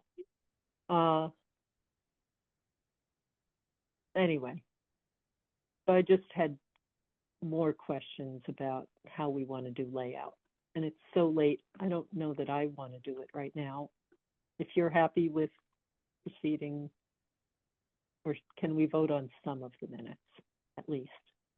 We really do need to vote on the backlog of minutes and get them posted. Oh, we completely agree. And we've got, I think it'll be 4 more by next meeting. So still the other 3 in June and July, and then we'll have this meeting. So. I did not get to really go through the June 5th. I got up to that. And so I would, unless, I mean, if everyone else is ready to vote, I can just abstain, but I didn't get to go through June 5th. I think that all of I'm not ready to vote on June 5th personally, but yeah, I have to admit, I did not actually give that the time it deserves. And I would like to do that. But I'm ready to vote on the other ones. As far as the formatting details that you just outlined, Daryl, I think that this is a work in progress, and we'll kind of just what I was going to say. And we can. We don't highlight have to be at the end the point. parts that you're like, oh, I actually really like this. And in some ways, I have certainly gone to minutes and then gone back to videos. That is the advantage of having anything that is kind of in sequence, is that I can see, well, this was the third thing helps me figure out where in a video. I'm not sure how many people do that, and I don't do it very often, I will say. Well, Julie, to your point there, I also agree that I would, watch the video. And what I could do to address content or sort of more parts that have more substance, like variances, I could say refer to the variance letter in the supplemental documents, or refer to, minute to whatever in the meeting for the full discussion for reference, if additional elaboration is needed, but just to make minutes more concise. Happy to do that too. Yeah, except I've spent a lot of time going back over recordings to get information. It is tedious. And if we could capture the high points in writing, so much easier. I spend hours going back over to address, minutia over the years, and it is so time consuming. Sometimes the minutes don't capture the thing I have to go look for, but if we could have more in the written, I would find it a time saver for me, but we could talk about that more. I'm all for bullets and that kind of thing to make it short. Doesn't have to be full sentences, if it just captures the main points. The key points, like pivotal things, or it is work. It is work, but it's helpful. I think that's what I think. Maybe I misunderstood, but I think Jessica said capture those highlights, right? Those key points. And then I think what you're also saying is just what the timestamp is within the video, Jessica. Yes, or if there's for example, we've listed the variances, we could say refer to variance letter and supplemental documents provided for the language. But we can talk about this more at our team meeting. That's an extra step to go find that document. Yeah, I think we'll keep the variances in, because that I think is really helpful. Absolutely. I like we'll see. I'm curious to see how hard it is just to add in, particularly for the variance hearings, look at minute 25 or whatever. Or just minute 25 might be helpful. Should we move to voting, Daryl? I think we should move through the minutes. I dare say maybe we should move one by one, because not everyone was here at everyone. Not everyone was on the board at all the minutes. Yeah. I think we need to call these out individually. Okay. So right now I'm looking at, so we'd have 2 in March and 2 in April and 2 in May. Yep. 6 in total. Yeah. All right. We can do Do this. we have most? I said, we can do this. That's 6. We got it. Do we have a motion to approve the minutes for March 6, 2024, as amended by the board, I suppose, for anyone who submitted anything? And Can you think of a better way to phrase that? Yeah. And the things that you, I guess, a motion to approve the minutes from March 6, 2024 with the update and standardization of variance language as described. I guess, Daryl, you just said that to everyone. Yeah, sure. I'm not saying it quite right yet. A motion was made to approve minutes from 3/6/2024 as amended by the board, including standardization of variance language. Yeah, I think that captures the change that will be made. And certainly, Jessica, as you're going through incorporating people's comments, if you have a question on anybody's comment, contact them. Absolutely. Happy to determine whether it's appropriate or not. So, who made that motion? Okay. All right. I Would can't anyone tell. like to second that? Did you make the motion, Daryl? Because if you did, I'll second it. You know what? I'll count you as making it, and I'll second it. Okay. All right. I'm assuming no further discussion, so shall we vote? And Steve, you can abstain, or there is some kind of That's what I was accommodation where, thinking of, because I wasn't here. I'm just gonna abstain for the ones from March Yeah. and April and May. yeah, okay, We'll make it pass. reasonable. So Julie Dreyfus, aye. Rebecca Honeywell, aye. Carol Beardsley, aye. Do we have the same motion for the minutes of March 18th, 2024? So moved. Seconded. All right, and voting? Trying to pull Steve up Constantine. that. Was that one of the meetings that I missed? I believe that was during my meeting. I don't know. You were absent, Rebecca. Yeah, I was not present, so I have to abstain. So there might be a quorum for that. I think. Do we? Oh, this goes back to what I asked you about, Daryl. Yeah. Do we have in to have my- a majority vote for pass, or do we just have to have a quorum present? I think a quorum present, only now it's a split. It'd be 2 abstains and 2 possibly voting for it, which I don't know what happens then. Abstain isn't objecting. It's We just need the a no. lawyer. God. Because that's going to happen for the, all right, let's Okay, skip hang on. over Let's that one. hold that one and see.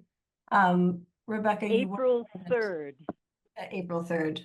Are you prepared were to you- vote on that one, Rebecca, for April 3rd? Yes, as long as I was present. You were present. I'm Yeah. trying to pull up I can't get into for some reason, I'm having trouble pulling up the link that has the minutes for me to be able to confirm that I was there. So I'm trying to do that in a new window. But I believe that I reviewed all the minutes, including the 2 meetings that I wasn't present for. So if you see me on the list, then I definitely have reviewed it and I don't have any substantive changes. I see that you were present at April 3rd. I've pulled up the minutes. Perfect. Just needed to confirm that. Okay, so all right, then do we have the motion to, and this one, because I don't remember what edits are in there. So maybe we'll go to a more generic catch-all of, do we have a motion to accept to approve the minutes as amended by the board for April 3rd, 2024? So moved. Seconded. Okay, any further discussion? Hearing none. Julie Dreyfus, aye. Oh, I'm Sure. sorry, Steve. Were you going to abstain? I'm sorry. Constantine abstain.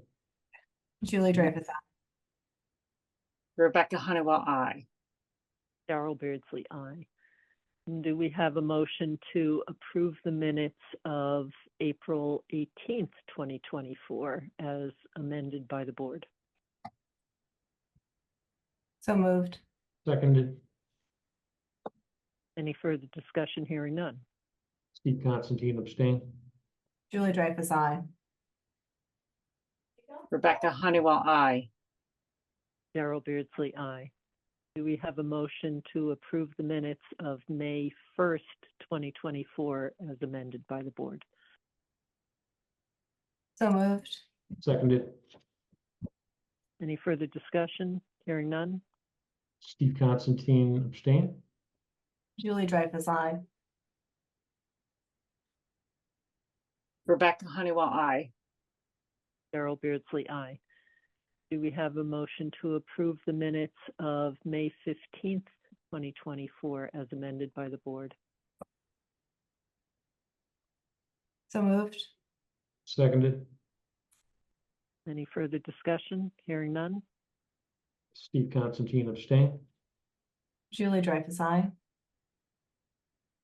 Rebecca Honeywell, aye. Darrell Beardsley, aye. Okay, so we have 2 outstanding. It was the April 3rd that you weren't at, or the No, it was the March 18th. Okay, March so we 18th. still- March 18th. Okay, so when Diana is back, maybe we can get through that. So It was we- the and- 18th or the 3rd? It was the 18th. Yeah. I missed the early June meeting. I'm sorry, the extra meeting in June, I also missed. Because Yep. you weren't able to schedule it when I was present. So we did approve 4/3. We've approved March 6th, April 3rd, April 18th, and May 1st, and May 15th. Outstanding is March 18th and June 5th. And to your point, Rebecca, we do not have minutes for our late June, early July meetings. Oh. So not an issue right now. Okay, I just thought there were 2 meetings that I reviewed where I was absent. I might be wrong. So that one I was away at a meeting, and one I was, actually both times I was out of town, so. Looking at the minutes, you were absent on March 6th. Yeah, and then the June one, which hasn't come up, we didn't review it. It looks like were you absent for both of the March meetings? That's what it appears.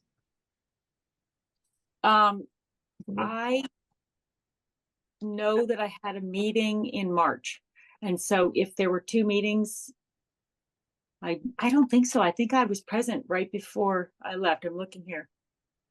I was absent on March 6th, so I guess I wasn't there. So correct. The notes say, I'm looking at it now. On both, I wasn't there. both March meetings, it says that you were absent. Yes, yeah, I know. I just saw it. So I just said, yes, I guess I missed both meetings in March.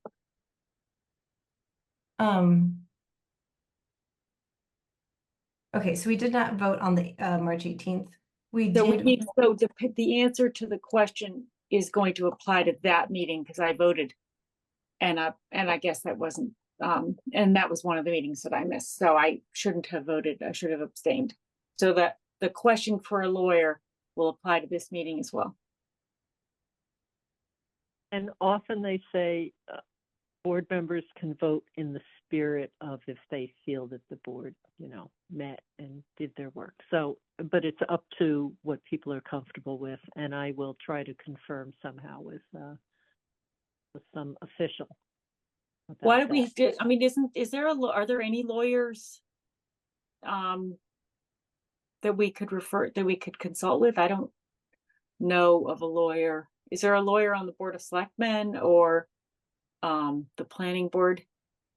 They probably know. There are lawyers around, or we could, anyway, we'll find that out. I think we should get a legal response to that. We also have town council. Yep. We have a town council, so we can find that out. I know I've heard this discussed at select board meetings, for example, so someone knows. All right. It's really late. Would anyone like to make a motion to adjourn the meeting? A motion to adjourn. Seconded. Any further discussion? Hearing none. Steve Constantine, aye. Julie Dreyfus, aye. Rebecca Honeywell, aye. And Daryl Beardsley, aye. Thank you, everyone. Good night, everybody. See you soon. Good night, everyone. Thank you very much. Have a good night. Aye. Good night.